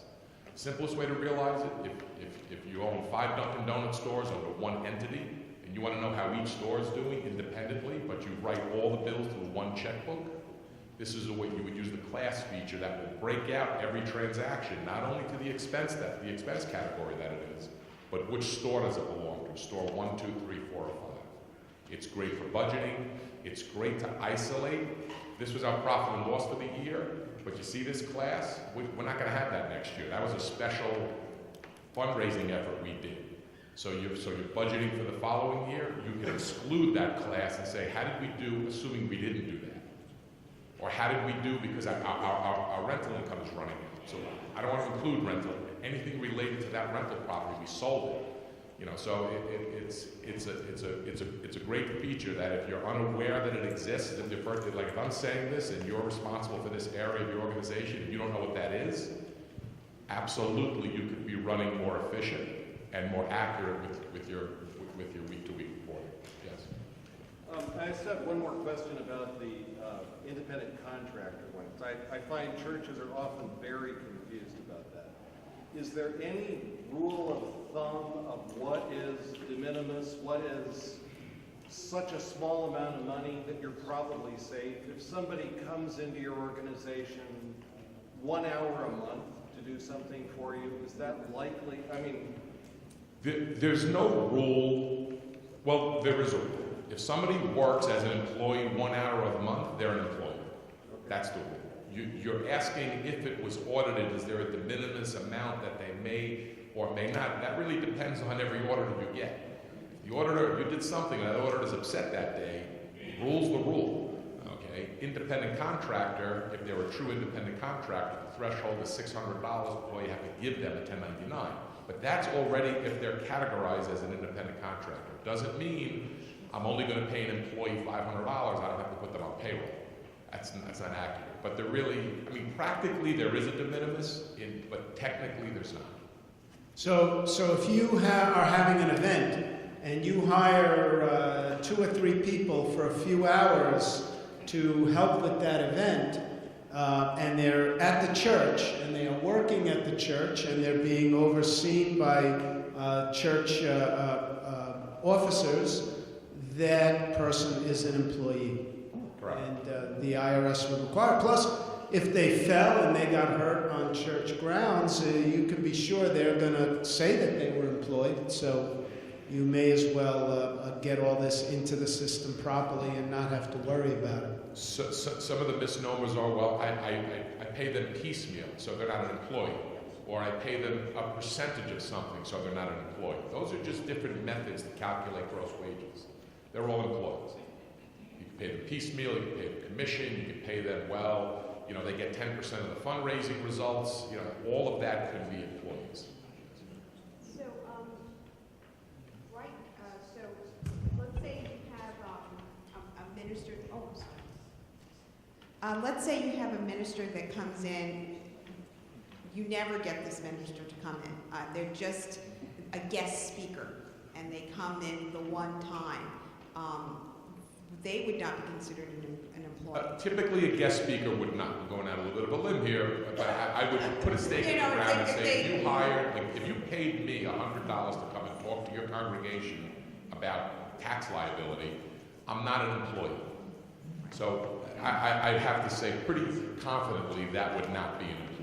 But if you have one coming on a regular basis or whatever, then that starts to get that. You get into the 20-question test. Do you control when they come in and leave? Do they have to call you if they're not coming in? Do you control when they work? Do they get paid time off? Are they on your health plan? It goes. And then there are special rules. 20-question test. I'd love to see it. It's, if you just go online and say 1099 versus W-2, 20 questions, it'll pop up in 19 different places. Okay. It'll be on the IRS website. I think they have a form in SS8 that you can look at. And frankly, the IRS will tell you, if you're unsure, you can prepare an SS8 and mail it into them, and they will get back to you, but they're going to tell you the person's an employee. But, you know, with respect to the minister issue, there seems... Can I just see by hands, would people be interested in that as a topic for next year? Yeah. Overwhelming. Because they're all 1099. Yeah.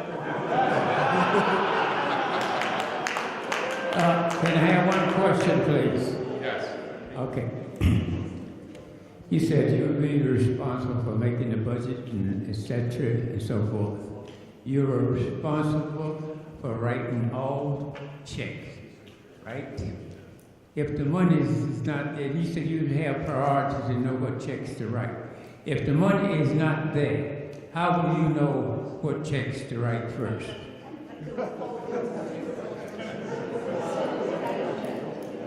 Well, okay, so if this relates to the payroll tax question, sort of. Well, I mean, you know, if you're asking me just a general question, if you're tight on money, which check do you write first? The one that's going to keep the lights on, the one that's going to keep the organization running. But when you think of payroll taxes, you know, again, it's just the quirk of this country and our taxing system. So let's assume there was no income tax, and you hired someone for $500 a week, and Friday came and they wanted to be paid. You'd have to give them $500, and that would be that. Same situation because of taxation, you're giving them $350. Which creates the $150 liability to the government. So you can't look at payroll taxes as a tax. It's not a tax. It's a cost of your employee. Right. Yes. Is the rationale there that this is not the entity's money, this is not the organization? That's correct. It's internal revenue, it's the government's money. You're just holding it to transfer. You are an escrow agent of the government. It really is your employee's money. That he or she is letting you hold on to send to the government on their behalf. Yes. On the example of you being the guest speaker, doesn't that guest speaker have to do a W-9? Right, a W-9 is to provide the, that's a good point. Anyone that your organization pays who is a true 1099 person, you don't remit a check until they give you a signed W-9, which simply says my name, my address, my social security number. Because what happens is, I'm a guest speaker today, you pay me $1,000, January comes, your accountant says, all right, we need to do 1099s, where's this information? Oh, I didn't get it, let me call them, and I don't take the call. How are you gonna get my information? So no different than before you hire an employee. They have to fill out a W-4, an I-9, you have to give birth certificate, a blood sample, you gotta give everything now before you're hired. On an independent contractor, it's a W-9, which is one piece of paper, it just says name, address, social, and you sign that. This way you have it in the file. When January comes, you gotta do the 1099s, you have the information. If a pastor is a live location that they do church, have an income from the church, have an income from another job, can they be designated as a 1099, or should they have to be W-2 or local? Typically, the person who you're looking at to determine whether they're a 1099 or W-2, one of the factors is the only source of income from your organization, which sort of lends to be a W-2. Like with my circumstance, you pay my accounting firm, I have 1,000 clients. So my only source of income is not your organization. It doesn't mean that if this is the pastor's third income producing activity, oh, well, they must be a 1099. No. That doesn't in itself, it helps that there are more than one income source for the recipient, but it's one of the 20 questions. Yes? Since it's on the program, I just want to ask you about unemployment insurance. Could you clarify, I believe there's ministers or not?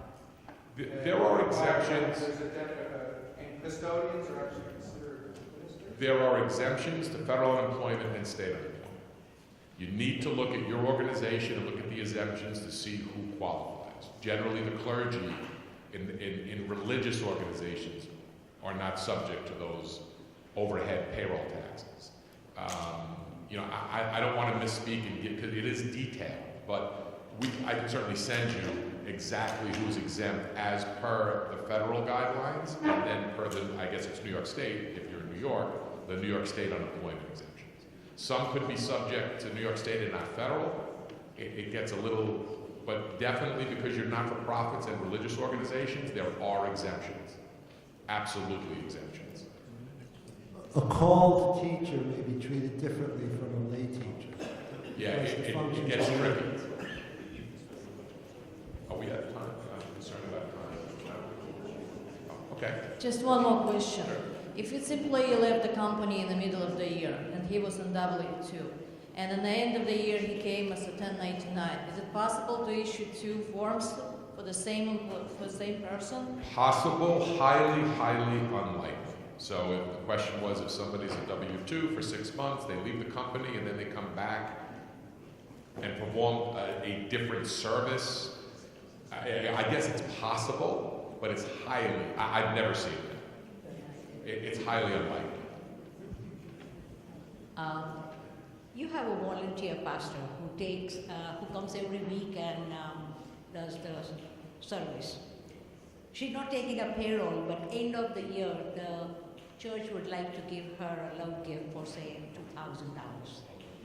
What happens? How do you suggest? Well, if someone's a W-2 employee, whether it's wages, a bonus, a thank you, a Christmas bonus, a gift, it's all should be going through W-2. If someone's a 1099, it should all be going through 1099, all the checks that you write. But she's a volunteer. So she wasn't paid at all, but then you paid her at the end of the year. They're going to look back to why did you pay her? Well, it's a love gift. It's not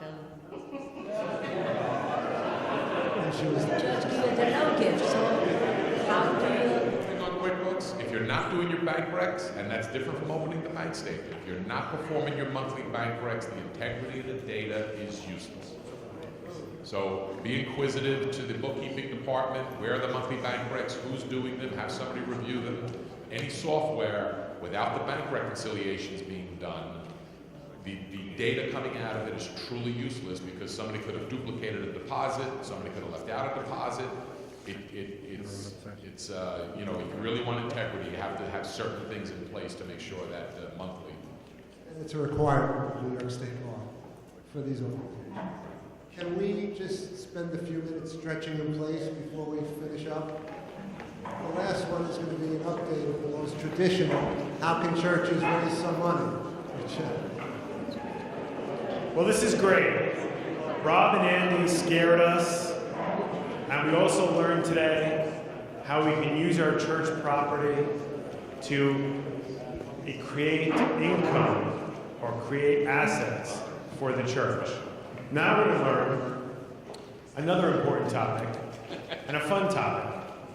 How we can help raise funds for our mission and ministry through charitable contributions. Chris is going to begin, and I'll talk about some of the legal issues after. Good afternoon. We have the tough slot. We'll be here between here and you leaving, so we will do our best.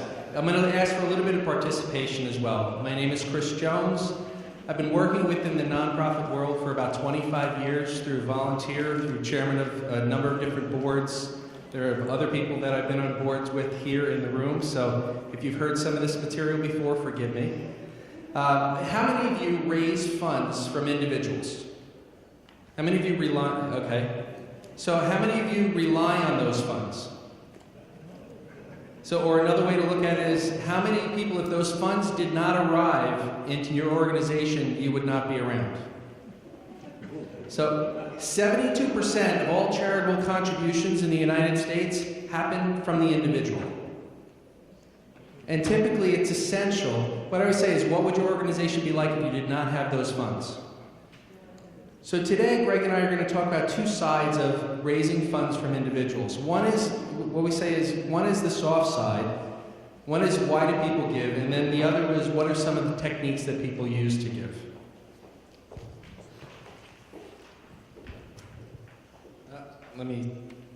Which one do I hit here? Okay, that's why we're tag teaming. So first I always start with, is it why or how? Which is more important? Which comes first? The saying that I use whenever I'm working with people is to talk about, if I know why somebody is making the decision, if I know why they're motivated to move forward, figuring out how is actually pretty easy. That's the smaller obstacle. So when I'm talking about fundraising with individuals or organizations, we're always talking about why, the why side of the question first. Which do you believe is more important? Mission or money? In other words, does money chase mission or does mission chase money? I'm hearing both. So we're going to say yes. But what I found is this. If your mission is clear enough, if your mission is profound enough, the money will find you. I can also say the opposite does apply as well. I have seen endowed organizations without mission that don't find mission. They just have money. So if you're going to, which side of the problem you're going to focus on, I would focus on the mission side. I would focus on that mission side being so profound, so meaningful to individuals that they can't help but jump on board with you. So one of the areas that we talk about is, what is your mission? This is not I'm not going to go through developing a mission statement, but clearly understanding what your mission is, what your driver is for being part of this organization, time, talents, and treasures, is really essential, because it's probably similar to what the person sitting to the left of you and the right of you who are also supporting that organization are driven by. Okay. So when we talk about fundraising, we look at it based on personal motivation. There's what we found, and this is, I don't know if you've seen this before, but this is what we talk about, is there are 4 motivators for people making a decision. Say there's love, fear, need, and greed. Which one do you think is the essential one for charitable giving? Love. It's altruism. It's people care. If people don't care, guess what they do? They move on. I can argue that greed is sometimes a reason for giving. When somebody wants to have a building named after them, and if that building is not named after them, they go and find a different organization to name a building after them. I'm not judging whether or not that's a right decision or a wrong decision. We're in a chapel, so this is a judgment-free zone. But it may be a driver. All I'm saying is there are 4 reasons, 4 motivators for people making a decision. remember, decision making is both an emotional and a logical piece at all times. Most people buy emotionally and justify with fact, but they still do both. So these are 4 emotional drivers for making a decision. And the question, or the issue is just think about what is the emotional driver for why people are giving to your organization. Again, most of the time, especially with nonprofits, it's love.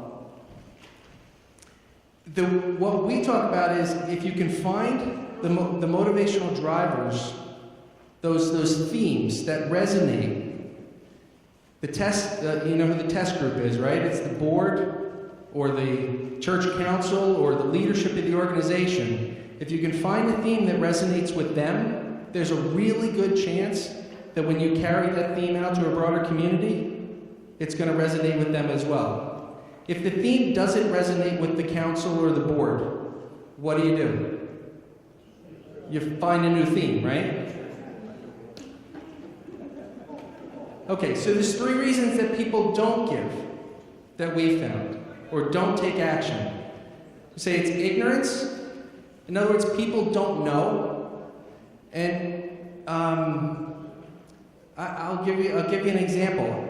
I have seen people not include an organization in their will because they didn't know that organization was interested in that type of gift. So when they literally said, when we brought it up and said, listen, would you consider making a bequest? Their response was, oh, you do that? Isn't that the worst response we can hear? So ignorance, I always look at, ignorance is on me. If somebody is not aware of why they should care, why they should be motivated to connect with what I'm talking about, that's on me. What about apathy? Apathy's probably on them. If somebody doesn't care, what options do I have?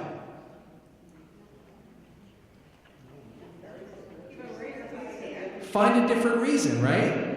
If I stay on that same theme and they're saying, listen, it just doesn't connect, I have 2 choices. Find a different theme or walk away. Otherwise, I'm just annoying them.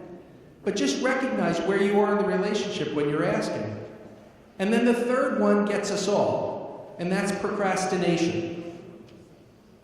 You know what? You know, procrastination exists because we all put off till tomorrow what we wanted to get done today, and guess what tomorrow is?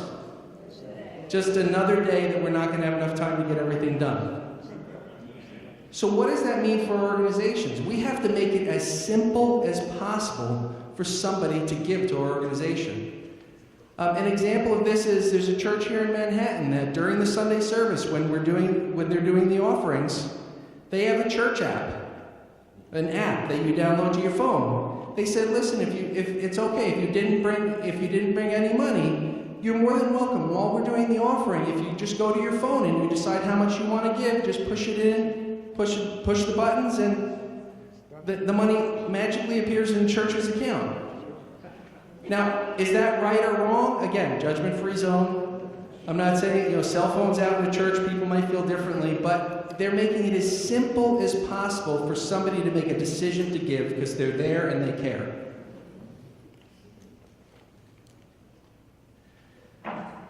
This is the soft side of fundraising, so I'm just going to talk a little bit about this, but what's the golden rule? Treat other people the way I want to be treated, right? What is the problem with the golden rule? You don't treat yourself well. Not everybody wants to be treated the way I want to be treated, right? Not everybody's me. So I'm going to jump to what's the platinum rule? The platinum rule is treat people the way they want to be treated. So I'm going to use my wife and me as an example. She's not here. So, Greg, you can't tell me. No. My wife is, we have different personality styles. So there's 2 cuts of personality styles. And this is just about recognizing where people are in their personality style and in their favorite communication style. You've probably all seen this before, but there's 4 personality styles that exist. Sorry? Driver, expressive, amiable, and analytical. You've all sat down with the driver. Who here knows Howie? Right? What is a driver looking for? They want the bottom line. Just give me the bottom line. If you guys go through the 20-minute explanation, they made a decision a minute into your presentation. What is an expressive looking for? What is it unique and profound about this opportunity to give at this moment? What's special about this opportunity for me? That's what's going to drive them. What's an analytical looking for? They want to know the exact difference their contribution is going to make at this point in time. They want to know the detail. And what is an amiable looking for? What is everybody else doing? Has everybody else done this? I think that sounds good for me. So, I'm probably more of a driver, not probably, I'm a driver. My wife is definitely an expressive. And you think about the context where I'm saying bottom line and she's saying, well, what's special about this? I'm saying, just give me the bottom line. And she's saying, what's unique about this for us? And so there's a mismatch in communication. It's not that we're not trying to communicate, it's just we're speaking two different languages. And then when you layer the fact that we have different communication styles, there's auditory, visual, and kinesthetic. Has anybody heard of these before? So auditory, I primarily rely on what I say or hear. Visual, see or what I see. And kinesthetic, what I feel. In other words, I'm making decisions with my gut. So I'll go back to my wife. My wife is high auditory. When she wakes up in the morning, she has 20,000 words. When I wake up in the morning, I have 10,000 words. When I get home, I have about 500 left. She has 19,000 left. So it's just the way we're built. It's not right or wrong. So when she says to me, she wants to give me a list for the grocery store, and she's verbally telling me the list. What am I doing? I gotta write it down. She's just, can I just tell you? Can I just write it down? And this is just going on all day, every day. This happens in fundraising all the time. That we're speaking in different modalities and different styles, and we don't recognize that the golden or the platinum rule is speak to the people the way they want to be spoken to, communicate in their primary channel, understand who they are as a person and what's going to drive them to make the gift. Because they do want to give. If they're sitting in front of you, they've already made a decision that they have a higher likelihood to give than not give. So just some ideas around today fundraising. I broke it up into today fundraising ideas and tomorrow's fundraising ideas. Today fundraising, the first one, massive passive marketing. So it's communicate to the masses, communicate outbound. It's really, oh, by the way, I have 3 articles that go through this, so they are on what do you call it? Thank you, the zip drive. Yes. So massive passive marketing, you're basically going out to the world. If you're an organization, you're marketing out to the world who you are and the themes of why people should give. You have an annual newsletter. You might have a website donation capability. You have annual appeal letters. This is all outbound, and then you have things coming in. I have one organization that I work with. This goes back a few years because it's trailed off, but they were raising about $40 million a year off of reciprocity mailing. Does everybody know what reciprocity mailing is? I send you those little self-addressed stamps, right? And you're so appreciative you send me back $10 because it's a good cause and you appreciate the stamps. Or I send you a calendar and make an ask, and you send me back $20. And the play is, as long as I can make more money than it costs me in sending out the mailing, it's fundraising. It's high-cost fundraising, but it's fundraising. So there's massive passive marketing, in other words, outbound. Your theme is right, and you're raising funds. Second one is event-based. And the way I look at event-based is it's really a return on investment. You have volunteers, lots of them typically. I know organizations that raise $1 million a year just in event-based activities, golf outings, auctions, other type events, bringing people together. Everybody's feeling good. They want to give. The hospital in Brooklyn, they raise $2 to $3 million a year in an event-based fundraiser.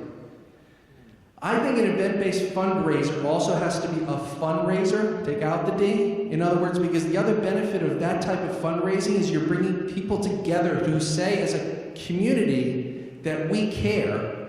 And because I'm linked to these 12 other people and we all care together, you're going to get more profound giving from all of them. So I think there's definite I know there's benefit from that type of fundraising. It's just, it's very high time cost. A lot of energy.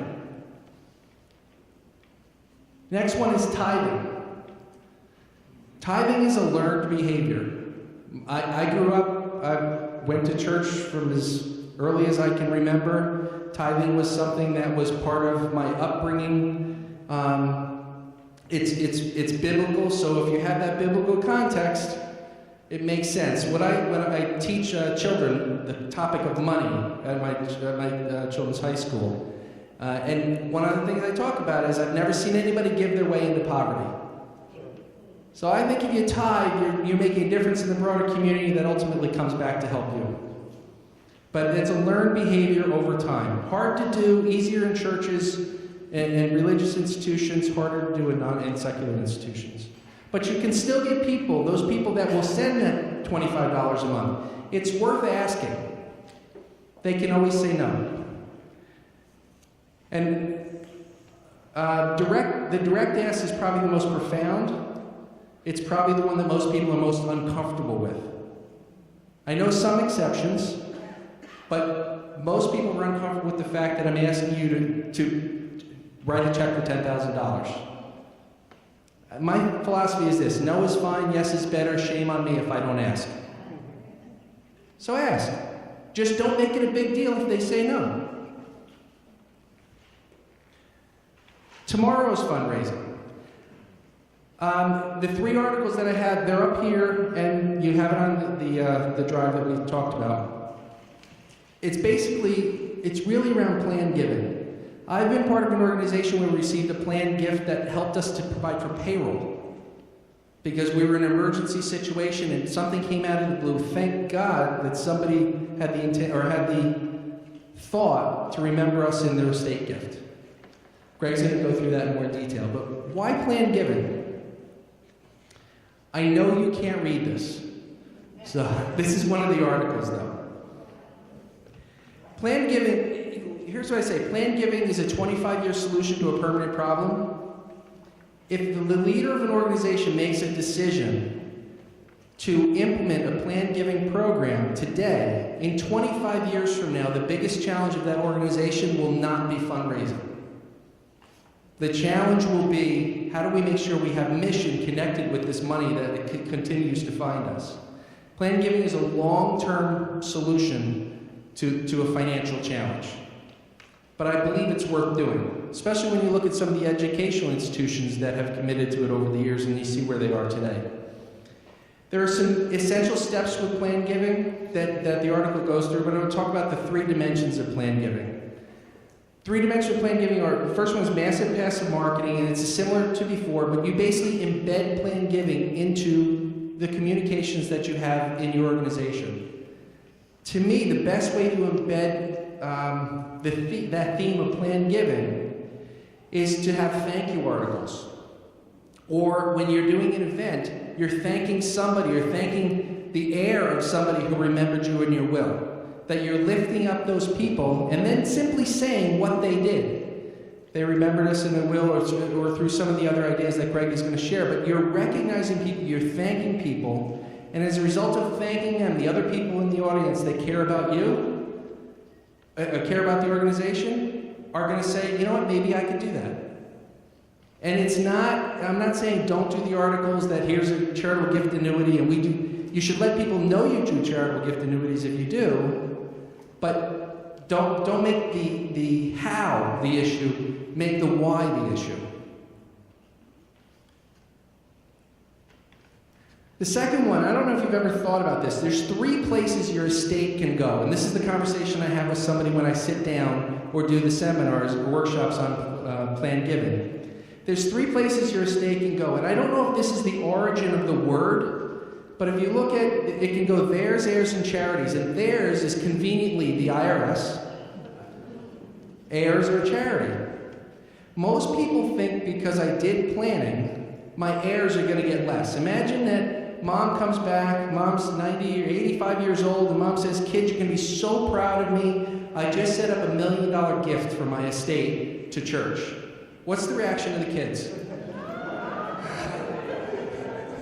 Little bit, right? Do you know if you include planned giving in your charitable estate planning, you can actually leave your heirs more.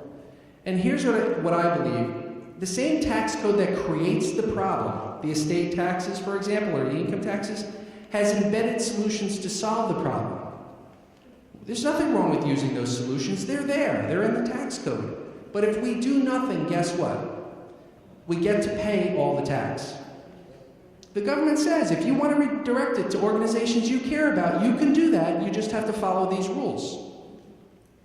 So stepping back and looking at your estate plan is essential, especially for a charitable giving standpoint. Second one. And then the last article was planned giving a 25-year solution to a permanent problem. I think planned giving is a decision that an organization makes and commits to, and then you simply chip away at it. You have conversations. I do believe that the CEO or the chair or whoever is in charge of the organization has to commit to it first, because the rest of the people in the organization will watch their behavior. But when they see the CEO saying to one of the key contributors of the organization, listen, you care about our organization, you give it your time, talents, and treasures on a regular basis, would you be willing to have an intentional conversation about how you could perpetuate your giving forever through a planned gift? What kind of power would that create for the rest of the people to ask that same question to other people that give? And don't you think you're giving people, or you're blessing people by giving them the opportunity to perpetuate the life of an organization that they've committed their life to serving? So I think we are being a blessing to them by asking them the question.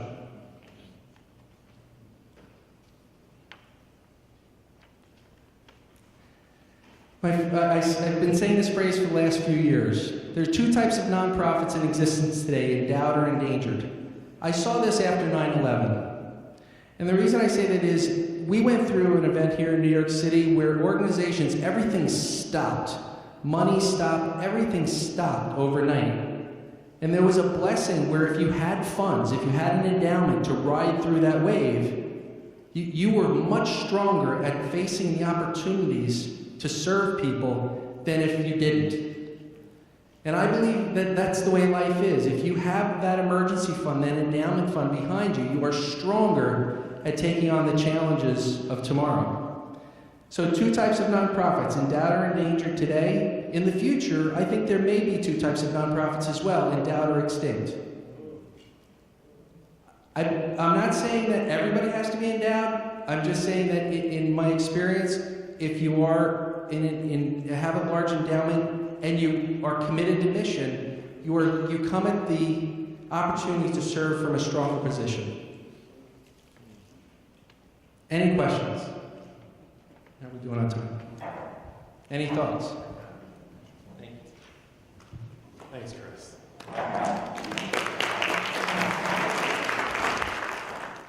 Sure. The church needs to be registered as a profit. Do we want them on the website? Churches are one of the few not-for-profit organizations, religious organizations, churches I should say, that don't need to actually get a 501c3 letter determination from the IRS. So they don't need to get that 501c3 letter from the IRS. They can take donations and give tax deduction or provide evidence of the donation so that the donor can take the tax deduction on their return. Is 501c3 different from registration? I don't believe they have to file a registration with the Attorney General. They don't have to file the 990 churches. I believe they have to file with the AG's office to take donations. Okay, so that leads right into the discussion. Churches as public charities. Churches are public charities. Public charities have their own set of rules under the tax code. Churches don't just include the actual church where the Sunday service happens, but it includes conventions, associations of churches, and integrated auxiliaries of churches. Organizations that are related to a church, convention, or association of churches, but are not such organizations themselves. There are some requirements to be an integrated auxiliary. We don't need to go over those, but it's important to know men's and women's organizations, seminaries, mission societies, youth groups that satisfy the requirements on the prior page are considered integrated auxiliaries, even if they're not financially supported from internally from the church.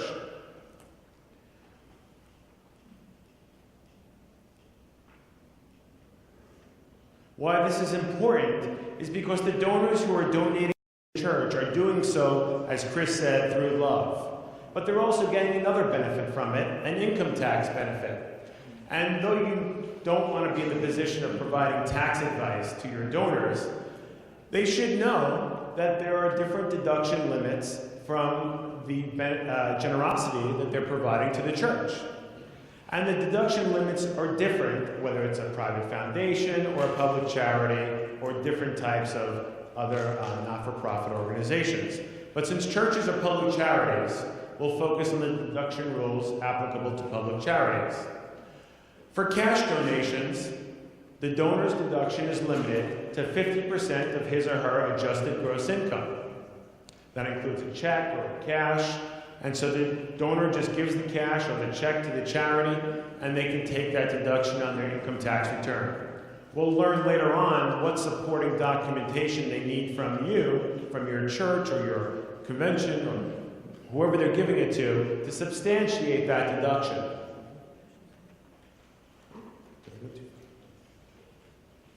If they give tangible personal property, if I donate my watch, if it's related to the exempt purpose, my watch wouldn't be related, but if it's related to the exempt purpose, like in the example below of a donation of Bibles, the donor can again deduct a deduction limited to 50% of the adjusted gross income, and the deduction is based upon the fair market value of the donation. If it's not related to the exempt purpose of the organization, the donor still gets a deduction up to 50% of his or her adjusted gross income, but the deduction is not based upon the fair market value of the gift, it's based upon the basis of the gift. Now, this is a tax topic they spend days and days on in law school, but basis is pretty much what they paid for it, not the value now. So in this case, we have a Rembrandt. The Rembrandt was donated to the church. The donor paid $100,000. It's now worth $150,000. Even if they had adjusted gross income of $300,000, they couldn't take the $150,000 deduction. The deduction would be limited to the basis that the donor had in the Rembrandt painting.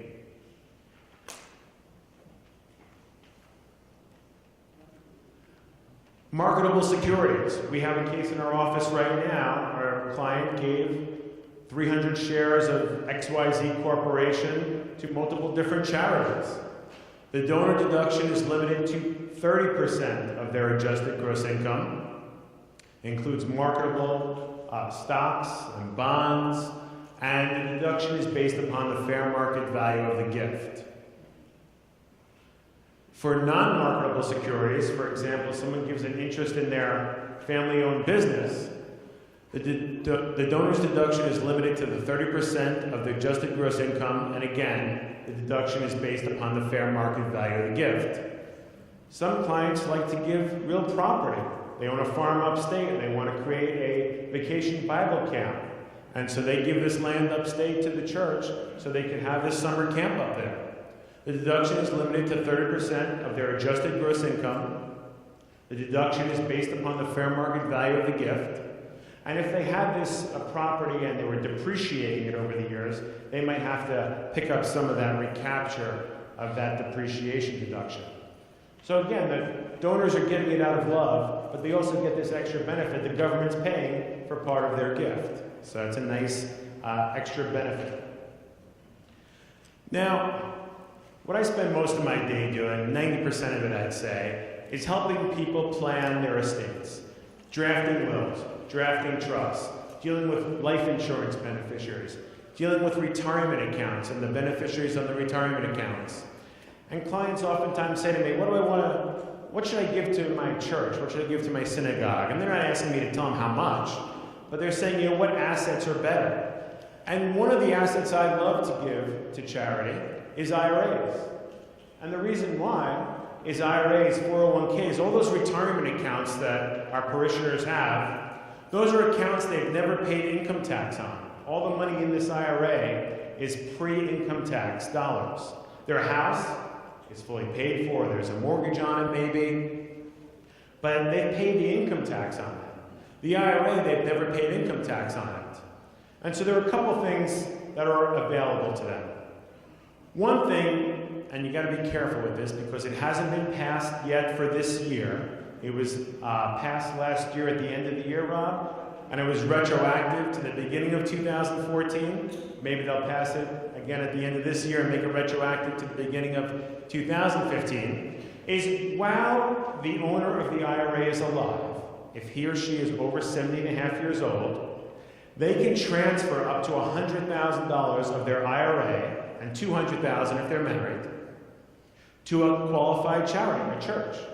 So you can get $100,000. The benefit to them is they don't have to take out $100,000 from their IRA and pay, a third or 40% federal, state, and city taxes. So there's a tremendous benefit. And the charity, the church, you don't pay any income tax. So it's a win-win situation for the plan participant, giving away the money, not picking up any income tax, the church getting the money, and not having to pay any income tax. Stay tuned to see if this is passed for 2015. On the flip side, after death, again, the IRA, they've never paid income tax on it. The other assets, their brokerage account, their bank account, their apartment, that's all post-income tax assets. The client can name as the beneficiary of their IRA their church, their synagogue, their mosque. Whoever they want to name, whatever charity, they can name family members as well. It's up to them, but if they have this charitable intent and they want to make a difference for the charity, I sometimes suggest, why don't we carve out a part of the IRA and you can leave that to the charity. And it has to be done on the beneficiary designation. There are specific rules on that that are way too deep for this, but this is a benefit that my clients really respect, and it's a win-win for the heirs, as Chris was saying, because the kids get the post-tax assets, and the kids don't have to deal with the income tax on the IRA. Bequests under wills. I find this to be one of the biggest times that people make distributions to charity, because they don't feel any pain. They're moved on to greener pastures, or whatever we believe. And so this is a great time for them to contribute to all the organizations that they love during their lifetime. But it's important that we use the correct name. In any will that I draft, I research that name. I go online, I look up that charity, I say, what's its taxpayer ID number? What's its exact name? And my partner Howie Capel, for those of you who know him, he had this audit with the New York State. He had a will that came to him, he didn't draft it, and it named this church. It was the wrong name. And New York State didn't want to give the estate tax deduction because they weren't sure that it was the same church, that the one that existed, the one in the will, didn't even exist. There was no church by that name. So they wanted to make the taxpayer, make the executor pay the tax because it was the wrong name in the will. So make sure when your parishioners ask you what's the name of the church, it's not just Valley Stream Church, right? It's Valley Stream Baptist Church, as Dr. Narcisse explained to me. It's Valley Stream Baptist Church, and you want to make sure that that name hasn't gotten truncated over the years. Look back at the actual name and make sure that name is used in the document. Same thing for a trust. Some clients will say, oh, I don't want to go through probate.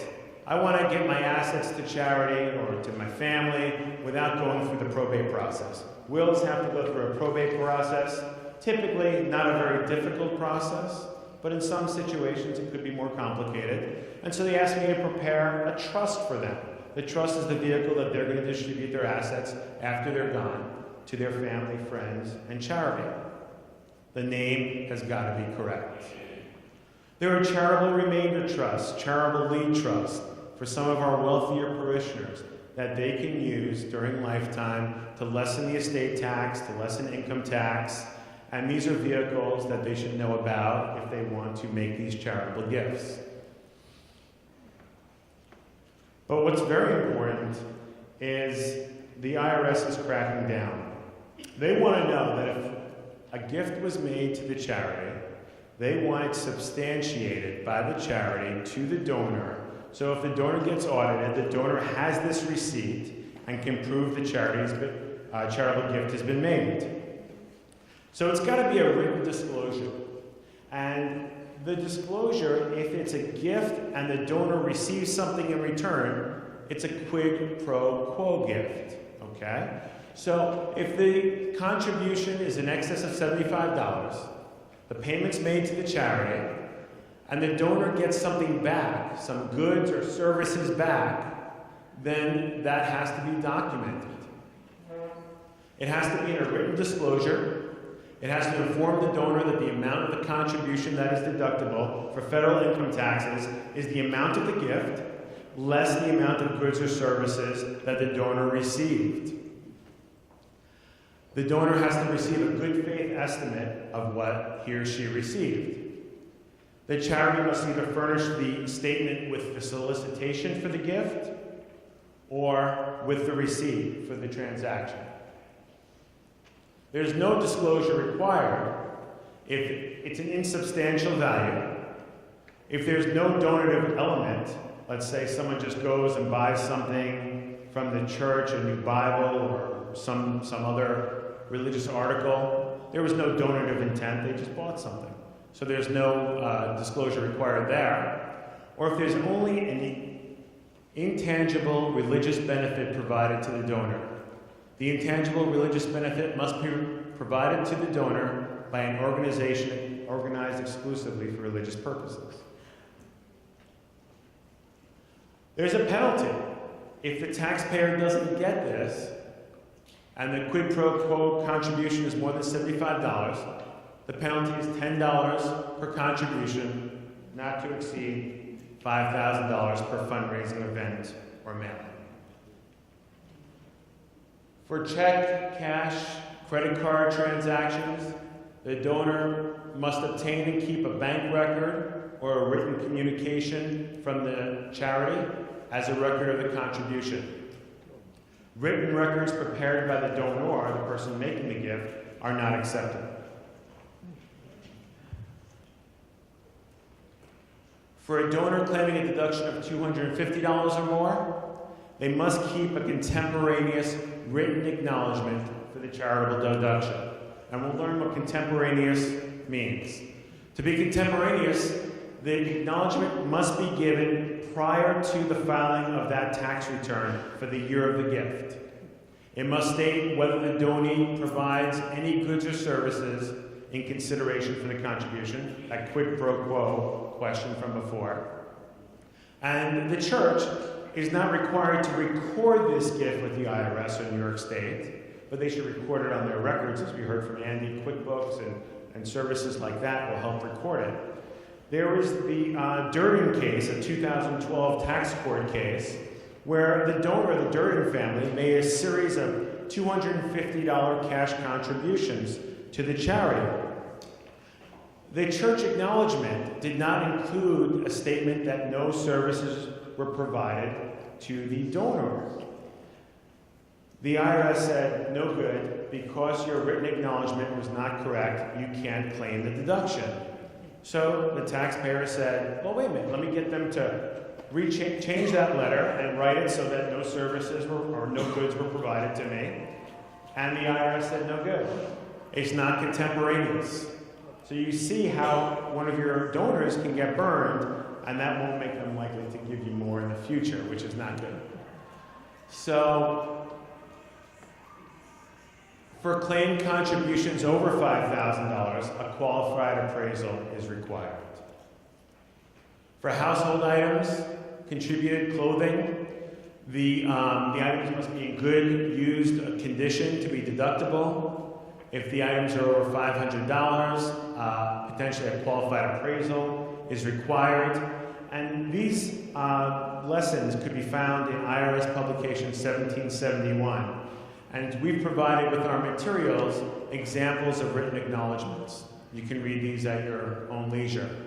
And so I just caution you not to provide tax advice to your parishioners, have them call the proper people that are guiding them, but I thought it would be important for you to know this so you can help them do their loving contributions. Thank you.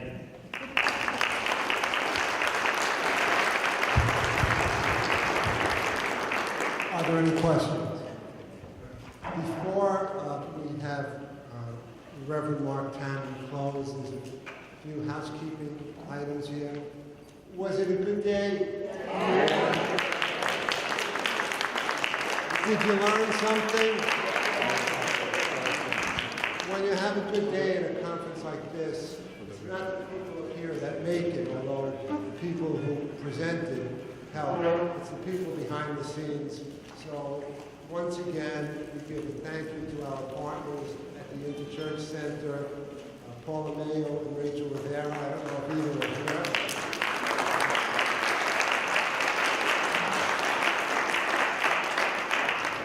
Lainey Burnett from our office, and Lainey, please stand up. Cameron, Lewis, and Darrell, I don't know if you're here. For those of you who know me, you know that I don't say much, but when I do say something, I still don't say much. But all of the presentations that were up there, again, are on your flash drive. I wish each one of you could see what I'm seeing now, because it's an incredible congregation of diverse people. We would like to do this again next year. We're going to send out some follow-up and get recommendations and ideas from you as to what should be on the agenda. I was at a luncheon this past Tuesday of the faithful, and one of the speakers said that there was a famous theologian, and just as he was mentioning the theologian's name, somebody coughed. So I never got the name, and I couldn't get to the speaker. But he said that a famous theologian said that there are those who teach and those who enable the teachers. So our firm is very happy today that we were able to enable teachers for all of you.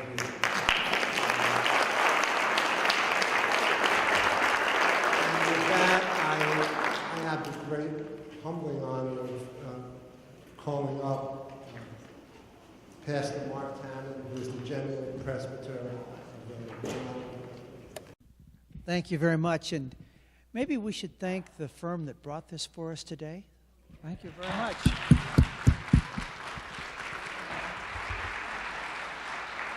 A gift to all of us. Thank you. Let's pray. Gracious God, we praise you for the call that brings us to this kind of quirky work.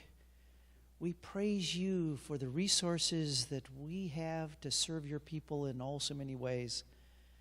We pray that you would give us all safe travel, quiet, reflective nights, and we praise you for the health and the energy you give us. In your name we pray. Amen. And let's be together again next year. Thank you much. That was good.